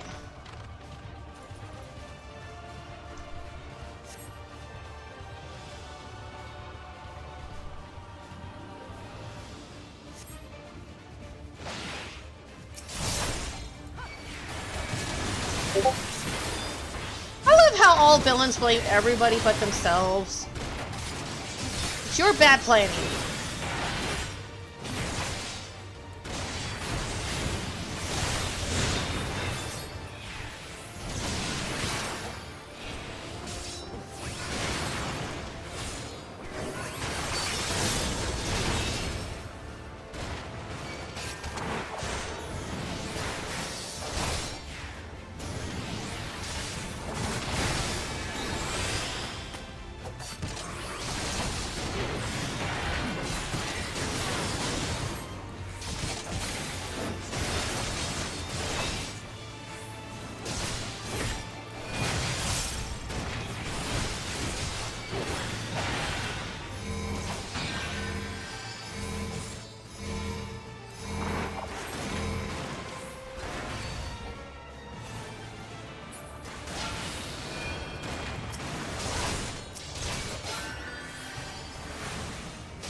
I hate to say it, Lowe's and Quay, your healing sucks.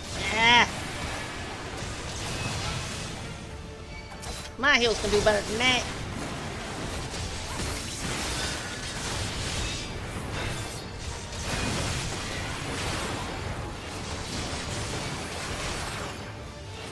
Wait, that's it?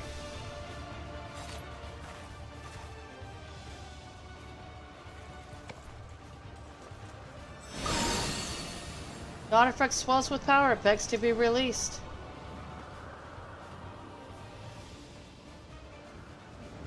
Now you shut your eyes for the final tang. Take a last glimpse of the waking world.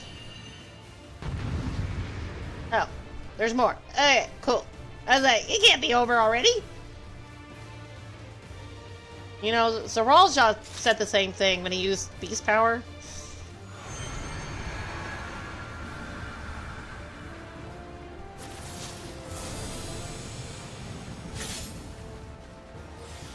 I got my own. See?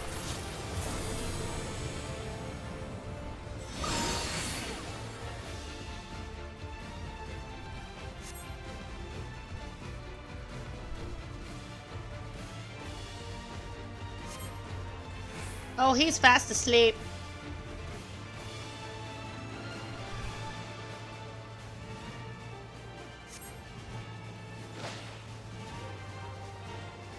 Is she really stepping back again?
Yeah, you were asleep. I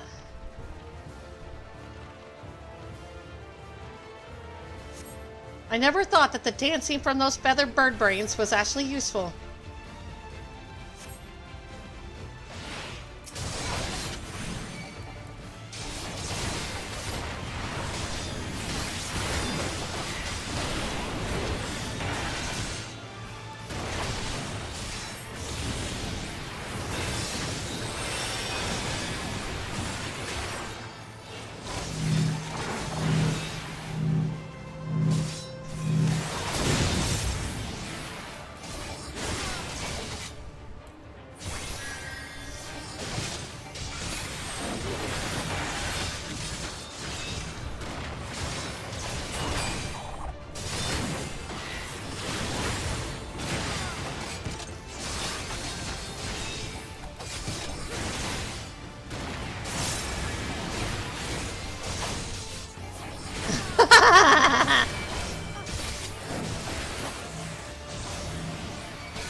Yeah, exactly.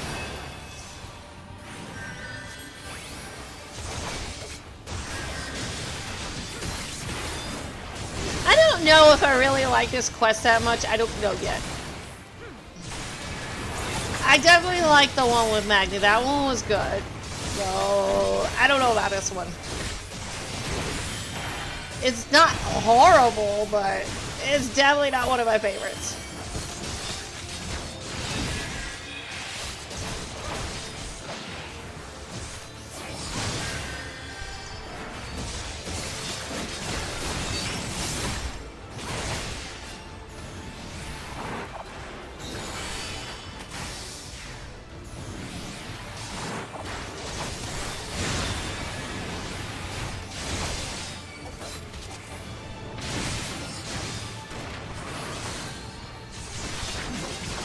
Was the healing? Did you like the healing one, Dragon? You said you did the healing one. How'd you like it? Because I'm debating on doing the healing one next, or the ranged DPS one, the one with the bard. So I haven't decided which one I want to do yet.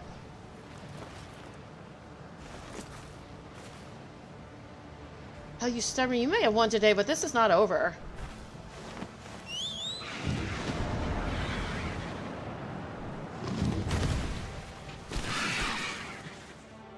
Yes, it is.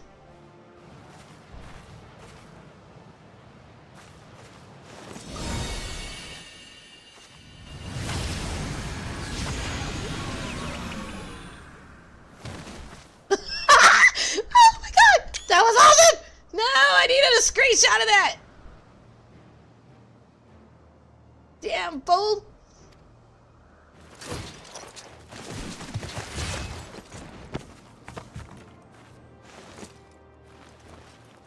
No!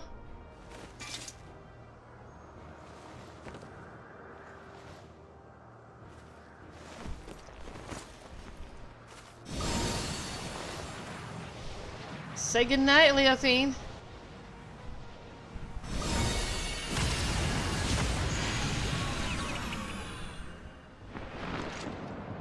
Oh no!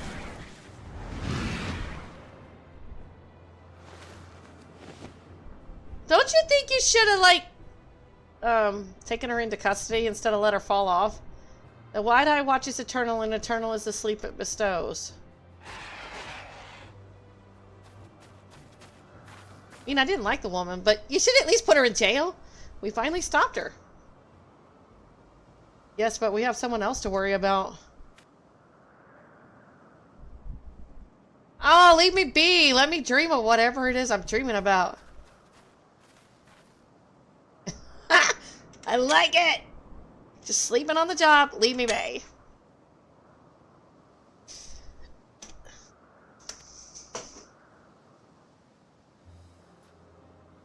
Of course I'm smiling. Oh my god. Huh. Only she would smile at a time like this. Nah. Xenos is long done.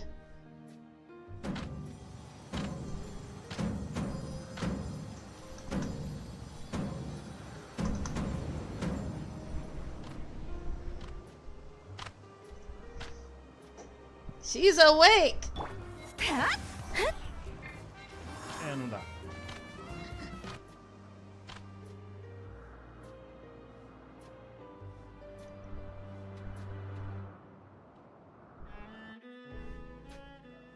How's it going, you? I didn't even see that last comment, or I would have let it through. I've got my... Yeah. I'm sorry. Wasn't paying attention. Your work is done, Knight. You did a commendable job as our shield. Some words just get flagged, and I wasn't paying attention. And now you can lay down your burden. It was thanks to your bravery that I was able to deal with the final blow to Leofine. And with the cradle back in our possession, I think we can consider this expedition across the seas to be a success. That's good. The Zandu helped us gather the wounded and see them safely off to Ishgard. We couldn't have done it without you. Palworld, huh? I've never played it. Don't want to play it. It looks stupid to me. I know my hubby plays it, my son plays it, but I want nothing to do with it. I don't even like Pokemon. Nevertheless, Neverleans protect allies as fiercely as Gallicat protecting kittens. Zundu are moved by your might. You were equally as impressive. I should learn the Sundrop dance myself, though I won't strike a figure half as fierce as yours. That's okay. I'll do it for everybody. I do them all. You know me by now. I do everything. I know you don't like it, but I do. The Zundu seem to have everything well in hand, and Handaloop is likely eager to see us. We should return to Ishgard as soon as we can.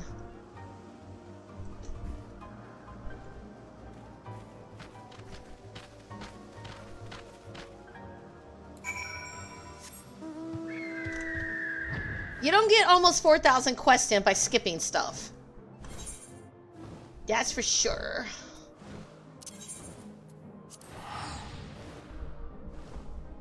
I don't know. I don't care. I don't like Palworld, so I'm not gonna play it. Each to their own. I'm not playing Palworld.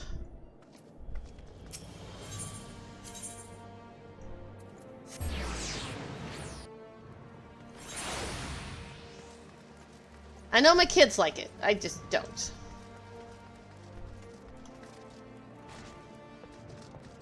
It's just not my cup of tea.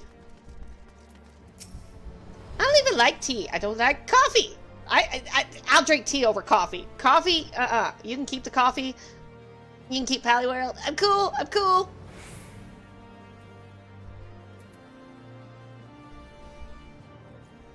I don't know. I just saw bits and pieces of it when my husband was playing with it, and I just didn't have any interest in it. It just bored the hell out of me, so I just walked away.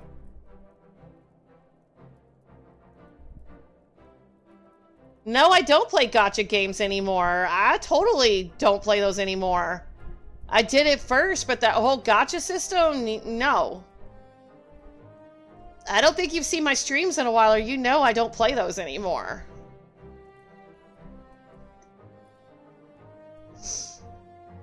Ah, the heroes of the day have returned. Thanks to your valor, the threat Leofine posed is no more. What's more, not a single life was lost. On behalf of the Temple Knights, allow me to express my utmost gratitude to you all. Oh, yeah, like a year ago. You don't owe me anything, because after all, it was my fault that the cradle was stolen in the first place, and ultimately my fault that your delegation to OK Zundu turned into a melee. It may be true that our visit to the Sea of Clouds was far from peaceful, but the bond between the Zundu and Temple Knights has only deepened through overcoming mutual adversity. Lessons often take inscrutable forms. And while we know not whether Leofine yet lives, we do know that she can no longer reach the source of her ill-gotten power, so we have little more to fear from her. With the crisis behind us, the common folk no longer have aught to fear. We will make known the story of Leofine's schemes and the heroes who work to foil them, and in time I hope that trust in our order will be restored. The Temple Knights shall continue to build relations with our neighbors for years to come, relations which shall form the foundation for Ishgard's future. We would be honored if we could count you among our allies in this. I thought I was already your ally! What the hell? Anything you need, simply call upon us. We will be there, no questions asked. Oh wait, you're talking about them. Never mind. And with that, it's time we return home, and it's been an honor. And who the hell gave them permission to wake me up? That's probably the best sleep she's gotten in like a year. We'll be passing through Tulliola on your way back, Knight. If you have business in those parts, we'd love to speak with you at Sabvolte before setting off. See you soon, hopefully. Yeah, I don't play gacha games. God, when was... I deleted solo leveling a long time ago. Like, a long time ago. It's not even like the penny slot machines. It's like jamming your credit card in the damn slot machine and forgetting that you jammed it in there. Just taking your money bit by bit. And if you don't spend any money, well, you don't get anything out of it. So, yeah, solo leveling, no thank you.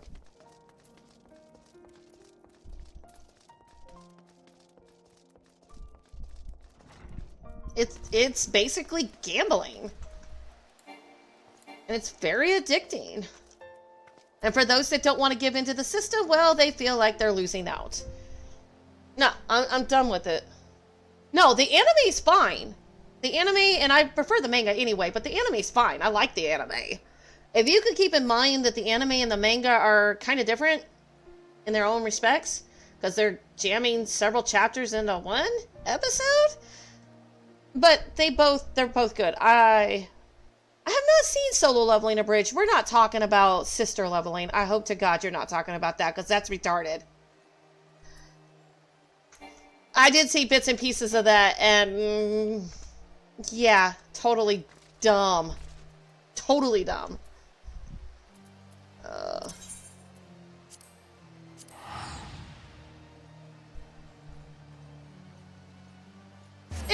I'm okay with aura farming. It can't be any different than Dragon Ball. At least he doesn't take 12 episodes to power up to beat Frieza.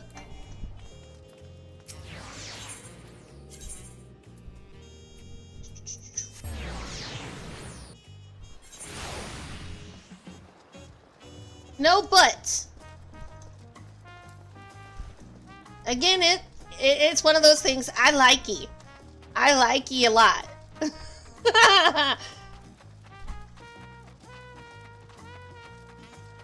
Besides, Dragon Ball is old news. I don't really watch Dragon Ball much anymore. It's just, eh. They keep stealing the thunder from Vegeta, so come on, let Vegeta have his moment. He trained so freaking hard, only to never come out on top for very long. Poor dude. I feel bad for Vegeta.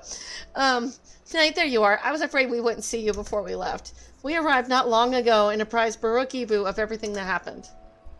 This is the longest I've spent away from our village, but even though Tulliola and Ishgard were likely entirely different worlds to me, I was only ever treated with kindness.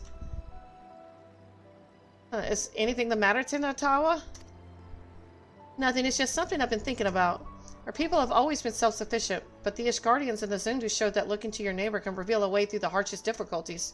And you heard, Handaloop, the bond between Ishgard and Oko Zunde was only made deeper through their shared ordeal. To trust another to such a degree, well, I think it's a goal we should all strive toward.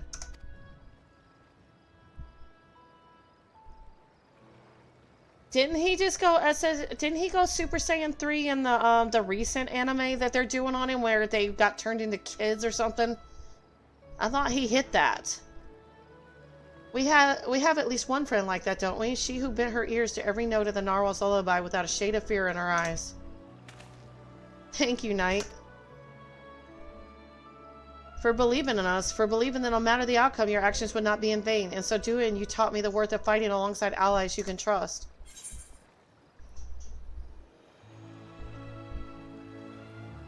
Oh, I haven't really watched it either. I think I've seen my husband watching it, but I heard he became SSJ3. I could be wrong. It doesn't interest me. I think it's trying to like blend in like parts of GT with other like parts of the series. It's weird. I'm more into sports anime like volleyball and baseball and basketball. Even if your shield breaks, that is not the end.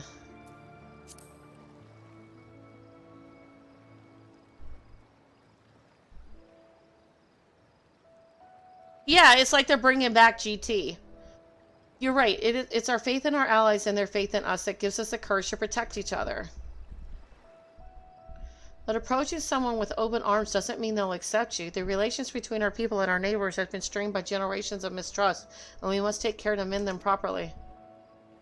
If we can do that and learn to look towards the future hand in hand, then there will be no need to use the cradle ever again. People can sleep and dream untroubled and awaken with bright eyes. I want to see those days come to pass. Me too. Then you and I can finally spend more time together. Right, of course.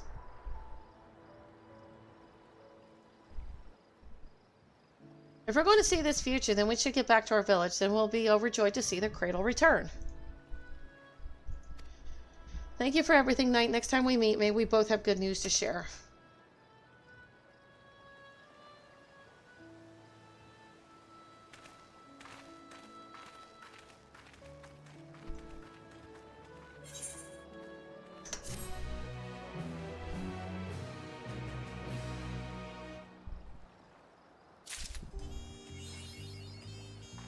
No sleep till Tuliola. I got another achievement. Yay.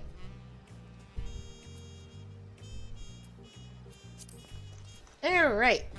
Since you said you did the healing one, I want to see it. So, white mage it is. No, not that one. This one.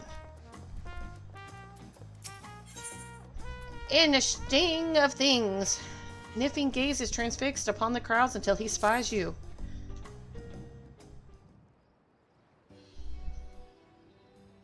Huh, what business do you have with me? Broly's way beyond Super Saiyan 3. Man, he can hold his own against Super Saiyan Blue. Broly is incredible. I love Broly. Like the new version of him. I don't like the old one. The one that all he did was scream. I like the new one. Oh, SS4? Oh, yeah. I think he could surpass even that if given a chance. Get him fighting against them long enough, he probably could. My apologies. You were Brooke Evu's guest. Were you not? I am Neopine, and I have journeyed far from the northern valleys of Zoctoral to reach this grand city. Yep. Tell me, traveler, what is your name? Knight, rest assured I shall remember it. It's not hard. A shame that we must meet under these unfortunate circumstances. My village's prized possession was among the treasures stolen by the passage of the Unbound. It is known as the Heartstring, and the soul of a dread scorpion, one of the Tural Vidral, is sealed within. The creature once hunted its prey using an array of toxins produced within its body, and was a menace to all. Those granted the Heartstring's gifts may wield the fearsome powers they see fit. We believe the thieves have already taken it across the ocean to Eorzea, and it will doubtless wreak havoc in the wrong hands. Thus I seek a healer to remedy any harm wrought by the Heartstring's toxins in that faraway land. I won't mince words. You are precisely the sort of woman I seek, and we must act quickly to avoid the worst. Will you lend us your aid? Aiding those in need is what I do best. You have my gratitude. To the matter at hand, then, while I was making inquiries here in Tuliola regarding the thieves' whereabouts, some Eorzean merchants told me a rather intriguing tale. Specifically, those returning from Linza Lamenza bring fell tidings, tales of able-bodied men and women suddenly losing their vision. An all-too-familiar account is the Heartstring allows mastery over all manner of poisons, including those that inflict temporary blindness. A great deal of training is required to properly utilize the scorpion's gifts. The blinding toxin is one of the simplest to wield.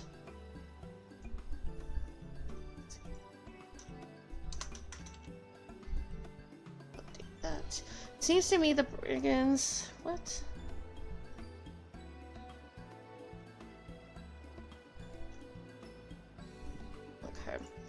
Seems to me the brigands are the masterminds of these strange incidents, harnessing the treasure's power for their own nefarious ends.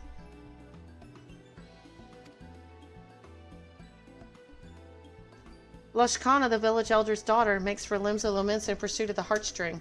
I intend to set sail with her, but my foot was badly injured by a strange mechanical doll during the thieves' ambush. Lashkana insisted to remain here to recover, and she would not take no for an answer. I must ask that you cross the sea in my stead and provide Lashkana your aid. Considering that our enemy wields deadly poisons, the danger is too great for her to face alone. Based on when she departed, I presume she's arrived at her destination by now. She boarded a merchantman captained by a woman named Valbrida, who is primarily based in Linza Lamensa. She may be able to help you locate Lashkana.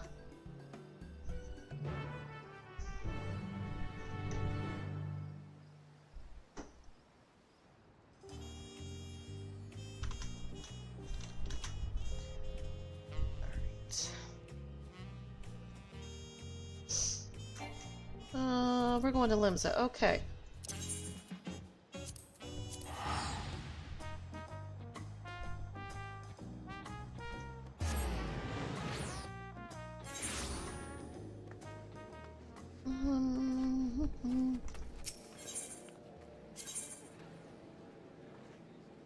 We're going to the ferry docks.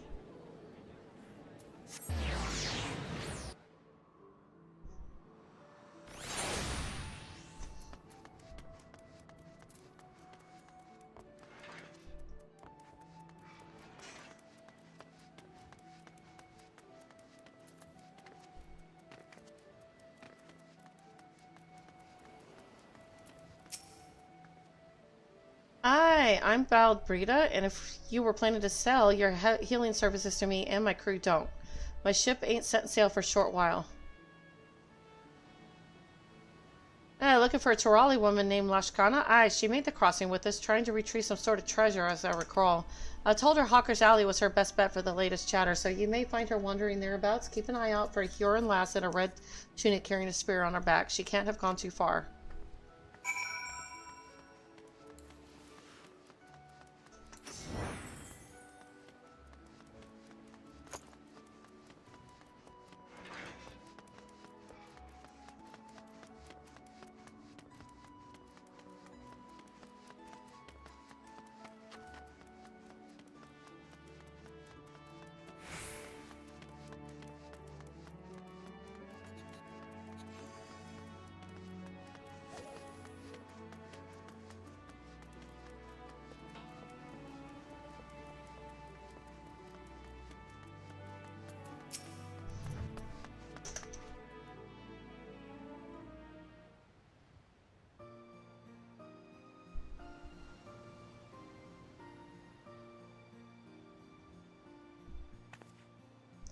Oh, hello there, stranger. Can I help you?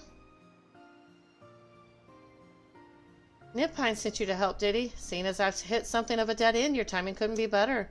Suppose proper introductions are in order, then. I am Lashkana of Zaktaral, and you are? Pleasure to meet you, Knight. With that, we're strangers no longer. I'm not sure how much Nipine's already told you, but I assume you'll want to hear more about the day of the theft. My father and Nipine had just set a trap using one of the Heartstream's toxins and were on their way to return the treasure to its resting place, when an evil presence stirred in the wilds that night. Mechanical dolls with great glowing eyes leapt from the shadows and gravely wounded them both. My father survived the encounter, thankfully, but he was unable to give chase, and convalesces now in my home village. Culprit faces eluded him in the darkness, but he heard two voices, a man's and a woman's. He recognized neither, so we're certain they aren't from our village. Whoever these two were, they must have been the ones controlling the dolls before making off with the heartstring. Baroque Evu said they're part of the passage of the Unbound, but I'm afraid that's all I know of the culprits. Still, that may change if I can ascertain the cause of the recent blinding incidents that have occurred here. Fortunately, I haven't had much luck asking around. The thought of addressing even one person here is, well, overwhelming. When you're from a remote village like mine, the few I've attempted to speak with were too busy to even listen in the first place. You, on the other hand, look ready to take on the world, or at least this city. I'm sorry to ask this of you so soon after we've met, but could you help me gather the latest hearsay at the markets? Many, many thanks. I'll search the quieter districts for clues in the meantime and hopefully not get myself lost along the way. Or kidnapped and sold for ransom.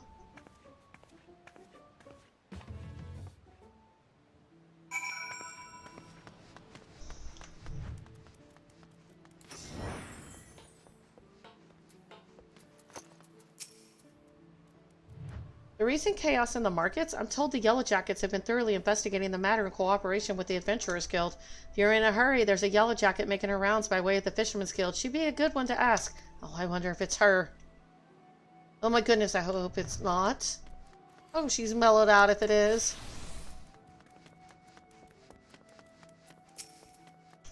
Oh, you're a familiar face. Haven't seen you since A Realm Reborn.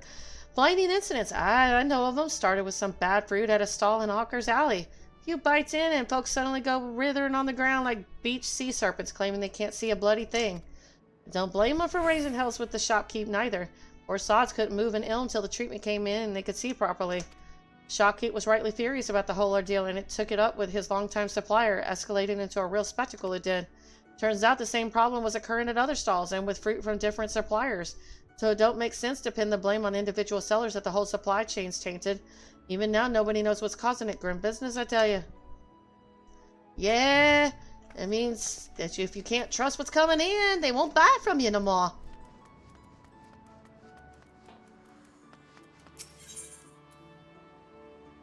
Let's see.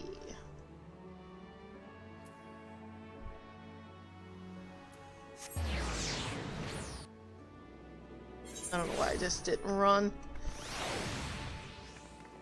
Oh well.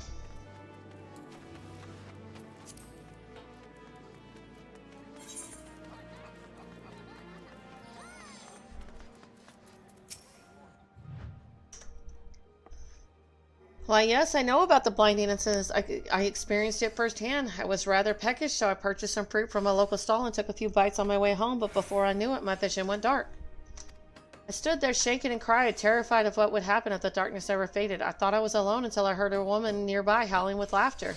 Fortunately, I didn't suffer for long. A passing adventure cured my sight with Asuna, and I went about the rest of my day as though nothing happened.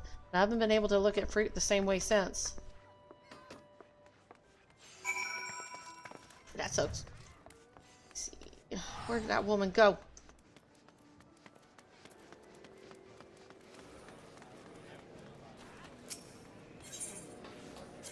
Fisherman's Guild.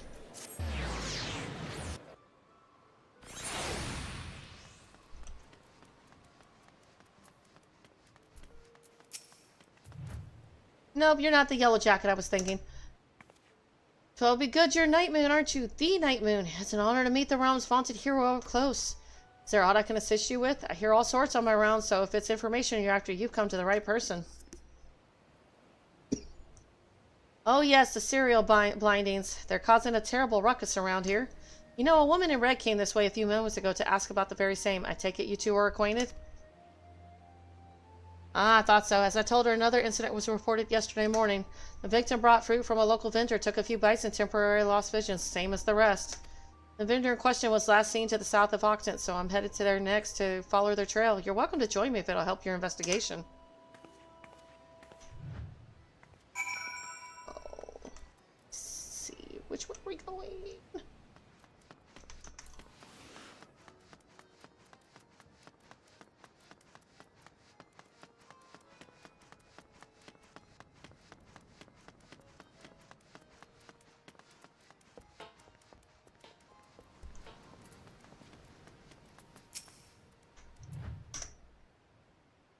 He's paralyzed. We've got to do something. But I've no talent for healing magics, and I don't have any spine drops on me either. Perhaps Asuna might do the trick? Oh, yes, fine.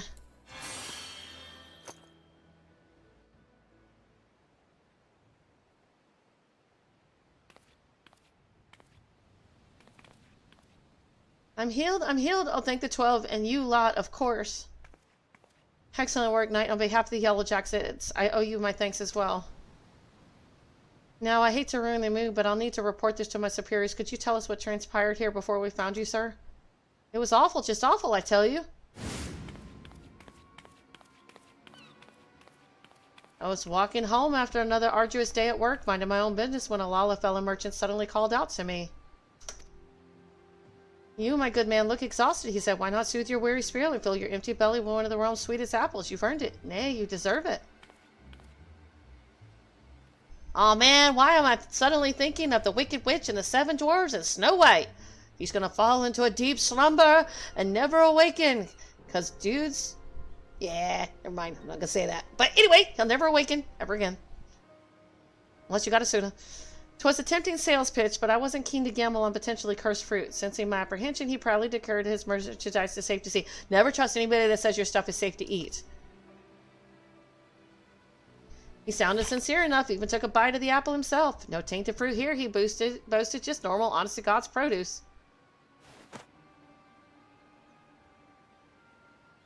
Wait a minute! Don't eat from the same apple somebody else ate! No!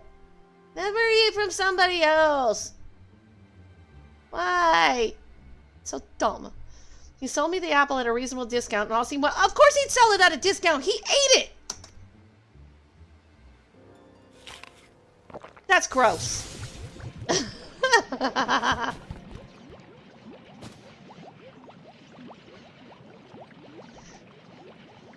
That is until I took my first bite and numbness spread through my body like wildfire. I collapsed to the ground, struggling to speak a single word. The vendor and his fruit had suddenly betrayed me, yet I knew not how. As I fell, a woman's shrill laughter echoed from a few yalms away, and the vendor soon followed. Never saw the woman for myself, what with the whole not being able to move business, but between her laughing fits she made a mention of a heartstring or some such. Oh, you poor dear, and this woman you mentioned, you're positive she spoke the word heartstring? As surely as the wind blows, for a mercy neither she nor her vendor friend tried to steal my belongings, but they've certainly stolen my dignity. I hope those conniving charlatans get what's coming to them. This is dangerous fruit we're dealing in. First blindness, now paralysis. But first things first, I should escort this man home. If you don't mind to pursue the perpetrators further, then have care out there, and all right? Yeah, let's not eat any fruit or food from the vendors. I'll make my own. Yeah, I did, didn't it? There's no doubt about it then. Our thieves are at large, right there in limbs and limits. I don't eat from anybody else's tray, ever. I don't drink from other people's bottles, not even my own spouse. I just won't do it. Can't do it. Nope, nope. I get my own fresh water, tea, whatever. I don't care. It's cannot be an open container from somebody else. I will not eat food from anybody else. Just won't do it. If you're starving and if you need food, that's fine, but I don't want it back. Consider it yours to keep. We're good to go. There's no doubt about it then. Our thieves are at large right here in Limbs and Lamenta. The blinding toxin is simple enough to master, but it's unsettling how quickly they've learned to inflict paralysis as well. I just don't see what purpose this all serves. Were you able to learn anything of their motives? So they take pleasure in their victim's pain, but nothing more, at least nothing more that we know of. Whatever their true aim may be, we must discover it quickly before more victims suffer at their hands.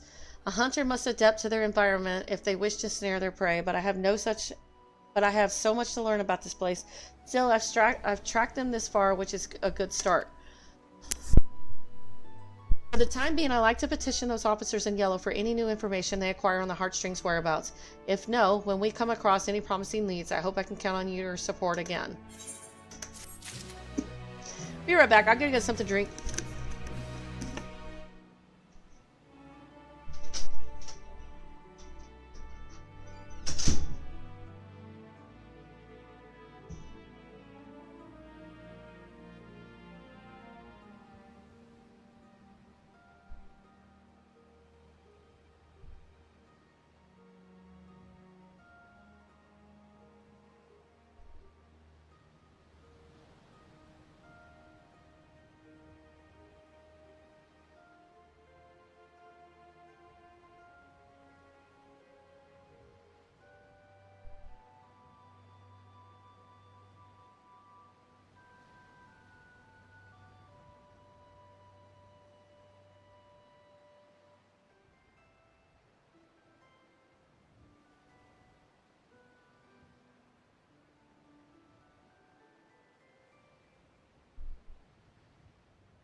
Okay, I'm back. Had to get something to drink. Threw something in the microwave too because I'm hungry. Anyway, next quest. Causing problems on purpose. Lashkana seeks a word of advice.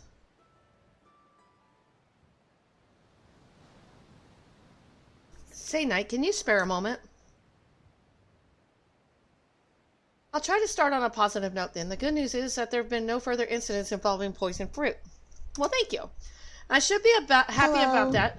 Well, hello. And how are you doing? Should be happy about that, but it's not exactly conducive to tracking down our thieves.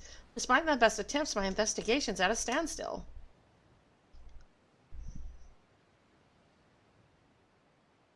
Knight! I bring news from the Coral Tower. A Lalafellin man matching the description of that fruit vendor was seen leaving the city with a Huron woman. Seems they were making for Allaport.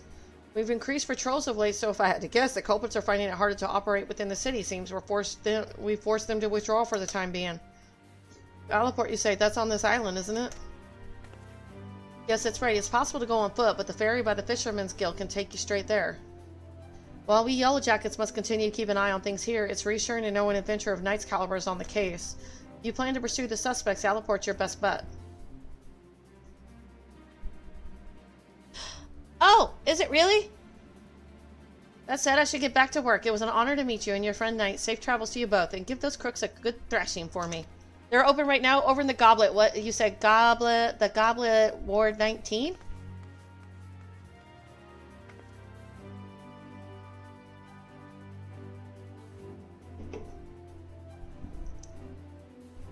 City's protectors place so much trust in your abilities. I'm lucky to have you on my side. Let me go back to Discord, because you gave me the link. Let me go see what you gave me.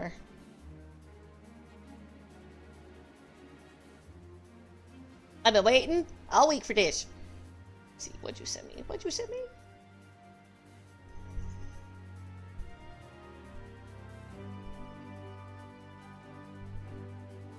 Okay, I'll definitely look at that. A crap guide to Final Fantasy XIV healers.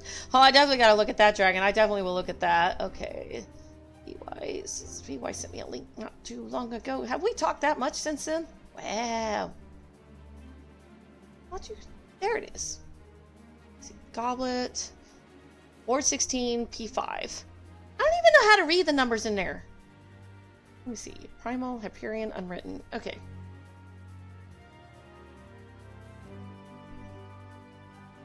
How do you find the plots? I don't even know how to do that. When I first set sail for Yorzy, I feared I'd never see the heartstring again, but we're one step closer to bringing it home. In any event, we best find our way to the port town before that pair of troublemakers defiles another fruit supply. I'll go on ahead and take the ferry. Meet me in Allaport once you're ready. I'll finish this quest and then I'll go check it out, because I can always do the world quest tomorrow. Because I've been dying to go check this out. Because I'm trying to get into role-playing, and BY knows that. Some of the others know that. So... And you said they're pretty chill, cool people, I'm guessing, BY? I hope. Hope? Only hope. Oh yeah, we're going to Allaport. Let's see, Allaport.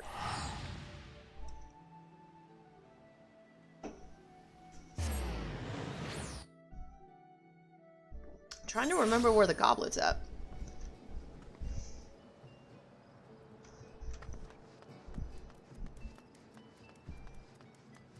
Where is the goblet? Is that in Western La Nacia, or is that in, where is the goblet anyway? Or is that in Thanalon? Can't remember.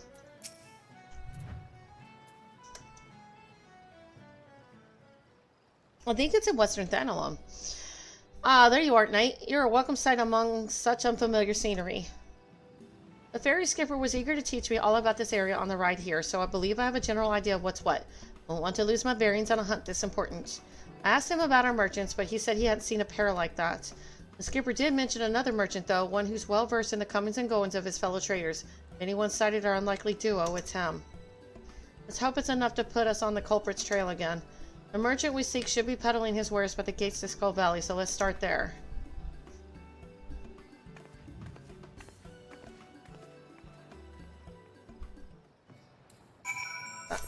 Yeah, let's finish this up.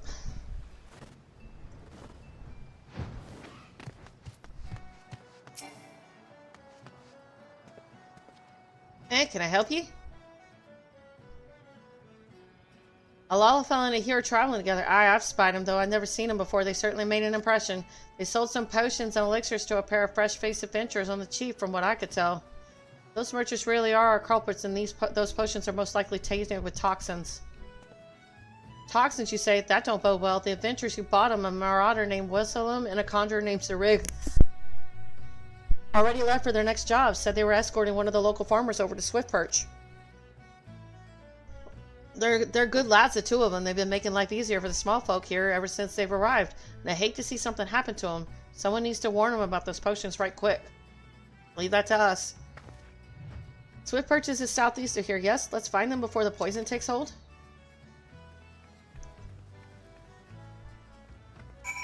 Alright, Swiftperch.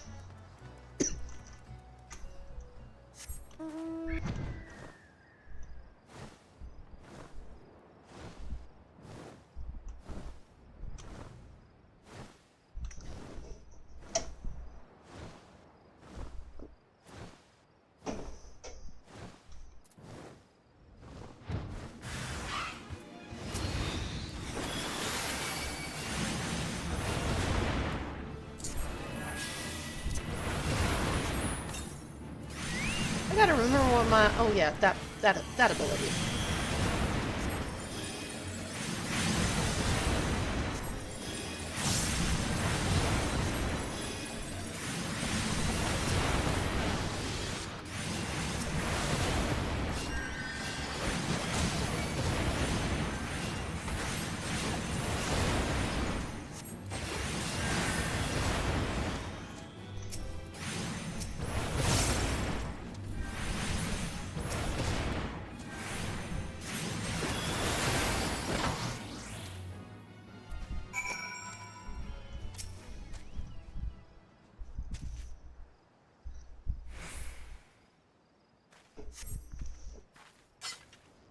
Phew, thank the gods you found us when you did.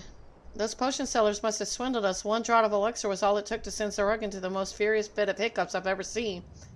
Poor bastard couldn't cast a single spell. Who are you? Call it a poor bastard.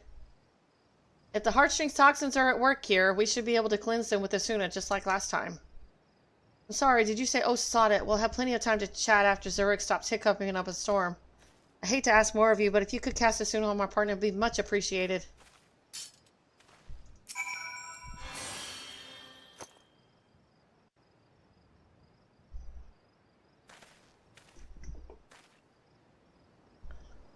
I can speak again. You have my thanks. Bloody hells. First we waste our hard-earned coin on poisoned potions, and now there are killer mammoths on the loose?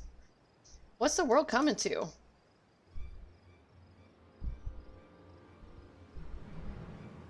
Who goes there? Show yourself. Oh me, oh my. Our spear-wielding friend is sharp of eye. That's the two you're looking for.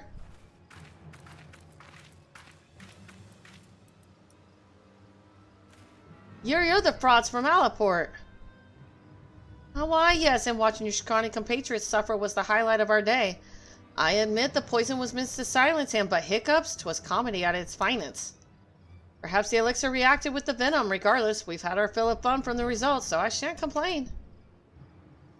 Venom, then you must be the thieving cowards from the Passage of Unbound. Oh, my sweet berry apple, you know us. I suppose that means we're famous. I can't believe it. Oh, who am I kidding? Yes, I can. Really? Indeed, I am the Passage of the Unbound's alchemist extraordinaire, the illustrious Roulettes, and I'm so very, very pleased to make your acquaintance. Dokanoa, at your service, Roulettes' helping hand and master of mammoths.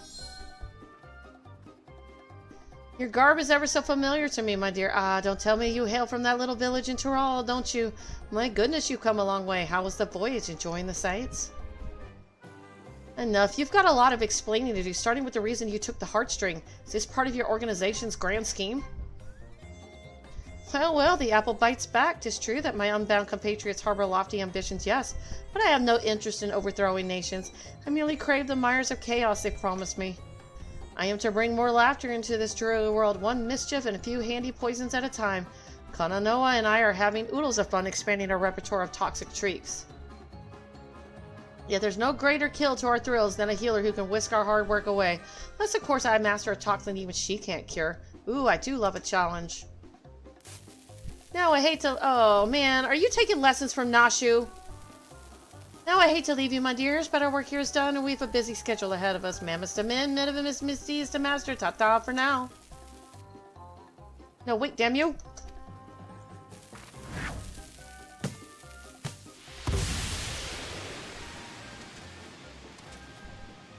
Oh, that stench smells like a corpse just shat itself.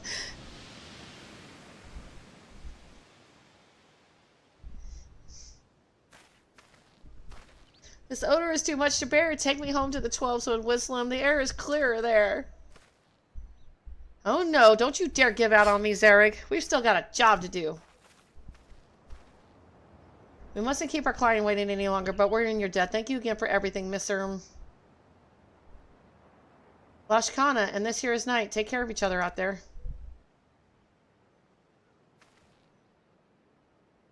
Man, he ain't gonna amount to much if he's already willing to give up.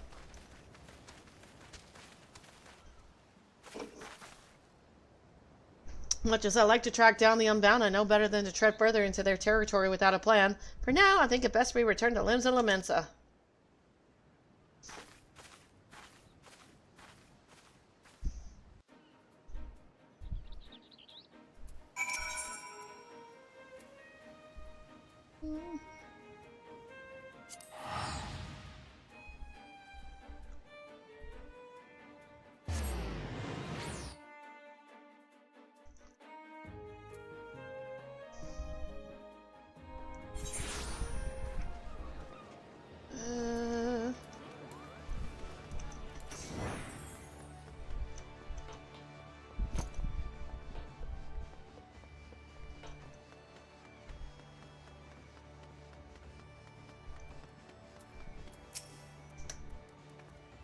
Thank you for the support back there, Knight. Asuna truly does work wonders. And that Ellerit, I can't stop thinking about what she said. My blood boils knowing that this is all some sick game to her. How dare she toy with the heartstring for her own amusement? Honestly, even the youngest children in my village have more sense. Still, we did make progress. Now that the villains have revealed themselves, it'll be easier to give chase when they choose to make their next move. In any case, I'll keep you apprised of the latest news as soon as I hear it. We'll be back to the hunt before long. Alright. There's something I want to check out. I've been dying to check it out. Sure, Western Standard on, here I come.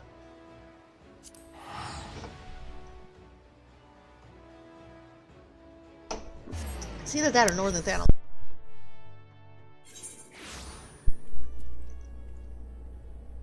Yep.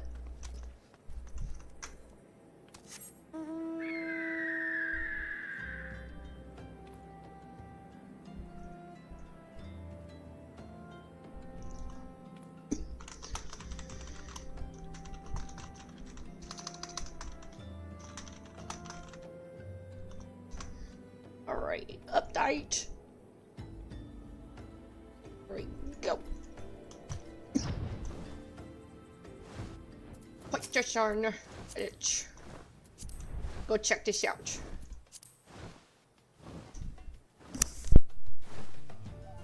I could be totally disappointed or I could have a lot of fun. I don't know yet. I am branching out my horizons.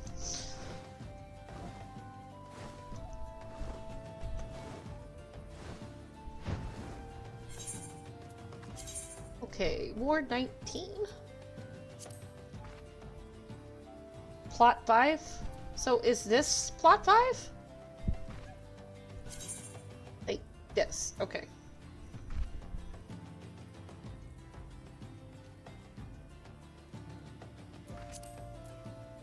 Oh, just select and go.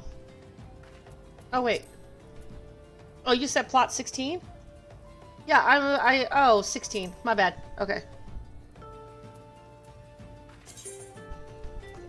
So I just go to 16, hit select, and then I just go find them?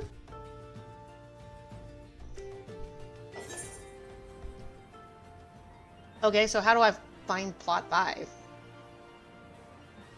It's not like they're numbered. Oh, they are numbered. Never mind. Don't answer that question. I had no idea they were numbered. So this way.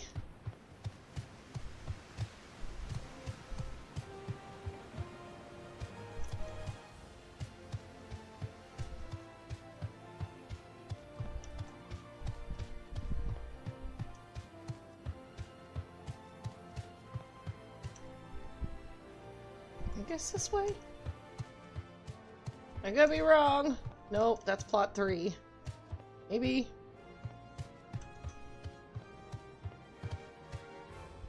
Hey, this place is confusing. Okay, I'm officially lost. Oh, this place. I think?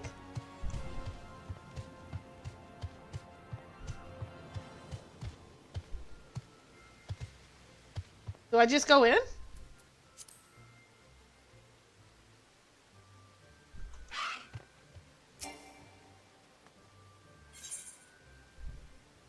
Visitors welcome. Immersive experience. Venue. Okay. I have no idea what I'm expecting here, UI, so. Walking mode? Oh. Like that? And, okay. I go in. I do not know what to expect here, so I'm just putting that out there now.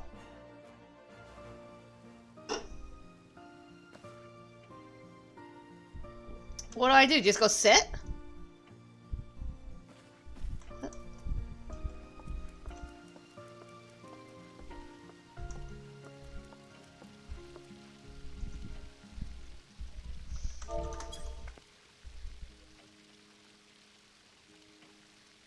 I don't know what to do. Okay. I don't know what to do. Anyway, I don't know if this is streamable or not. I don't know if people want to watch this or not. So I could just end it here and just check this out, and then if it's fun, I'll stream it next time. I don't know. Bridget and Silver are the owners. I just don't know what to say, honestly. I'm, like, actually kind of bashful around people I don't know. Twitch is one thing, but, yeah.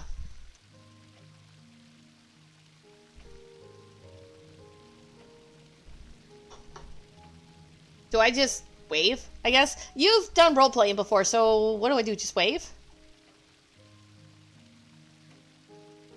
It's in the goblet. I'm on Primal... Primal... Where am I? Hyperion? Primal Hyperion. Oh, okay.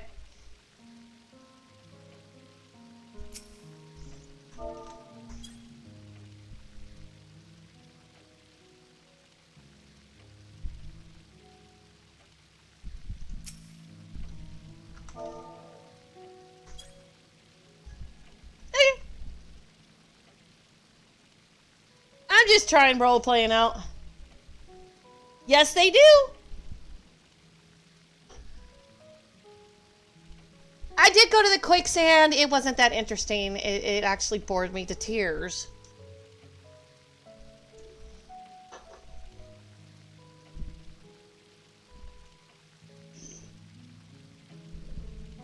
Although they're not saying anything back, PY.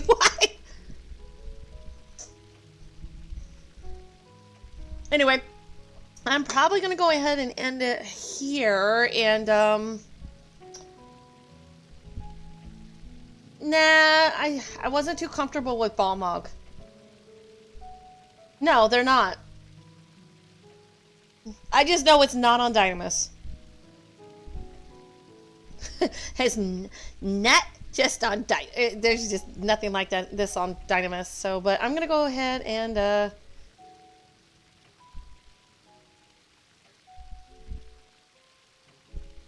more server to conquers. Okay.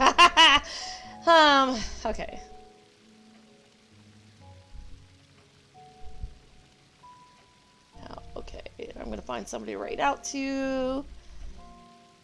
What is he doing?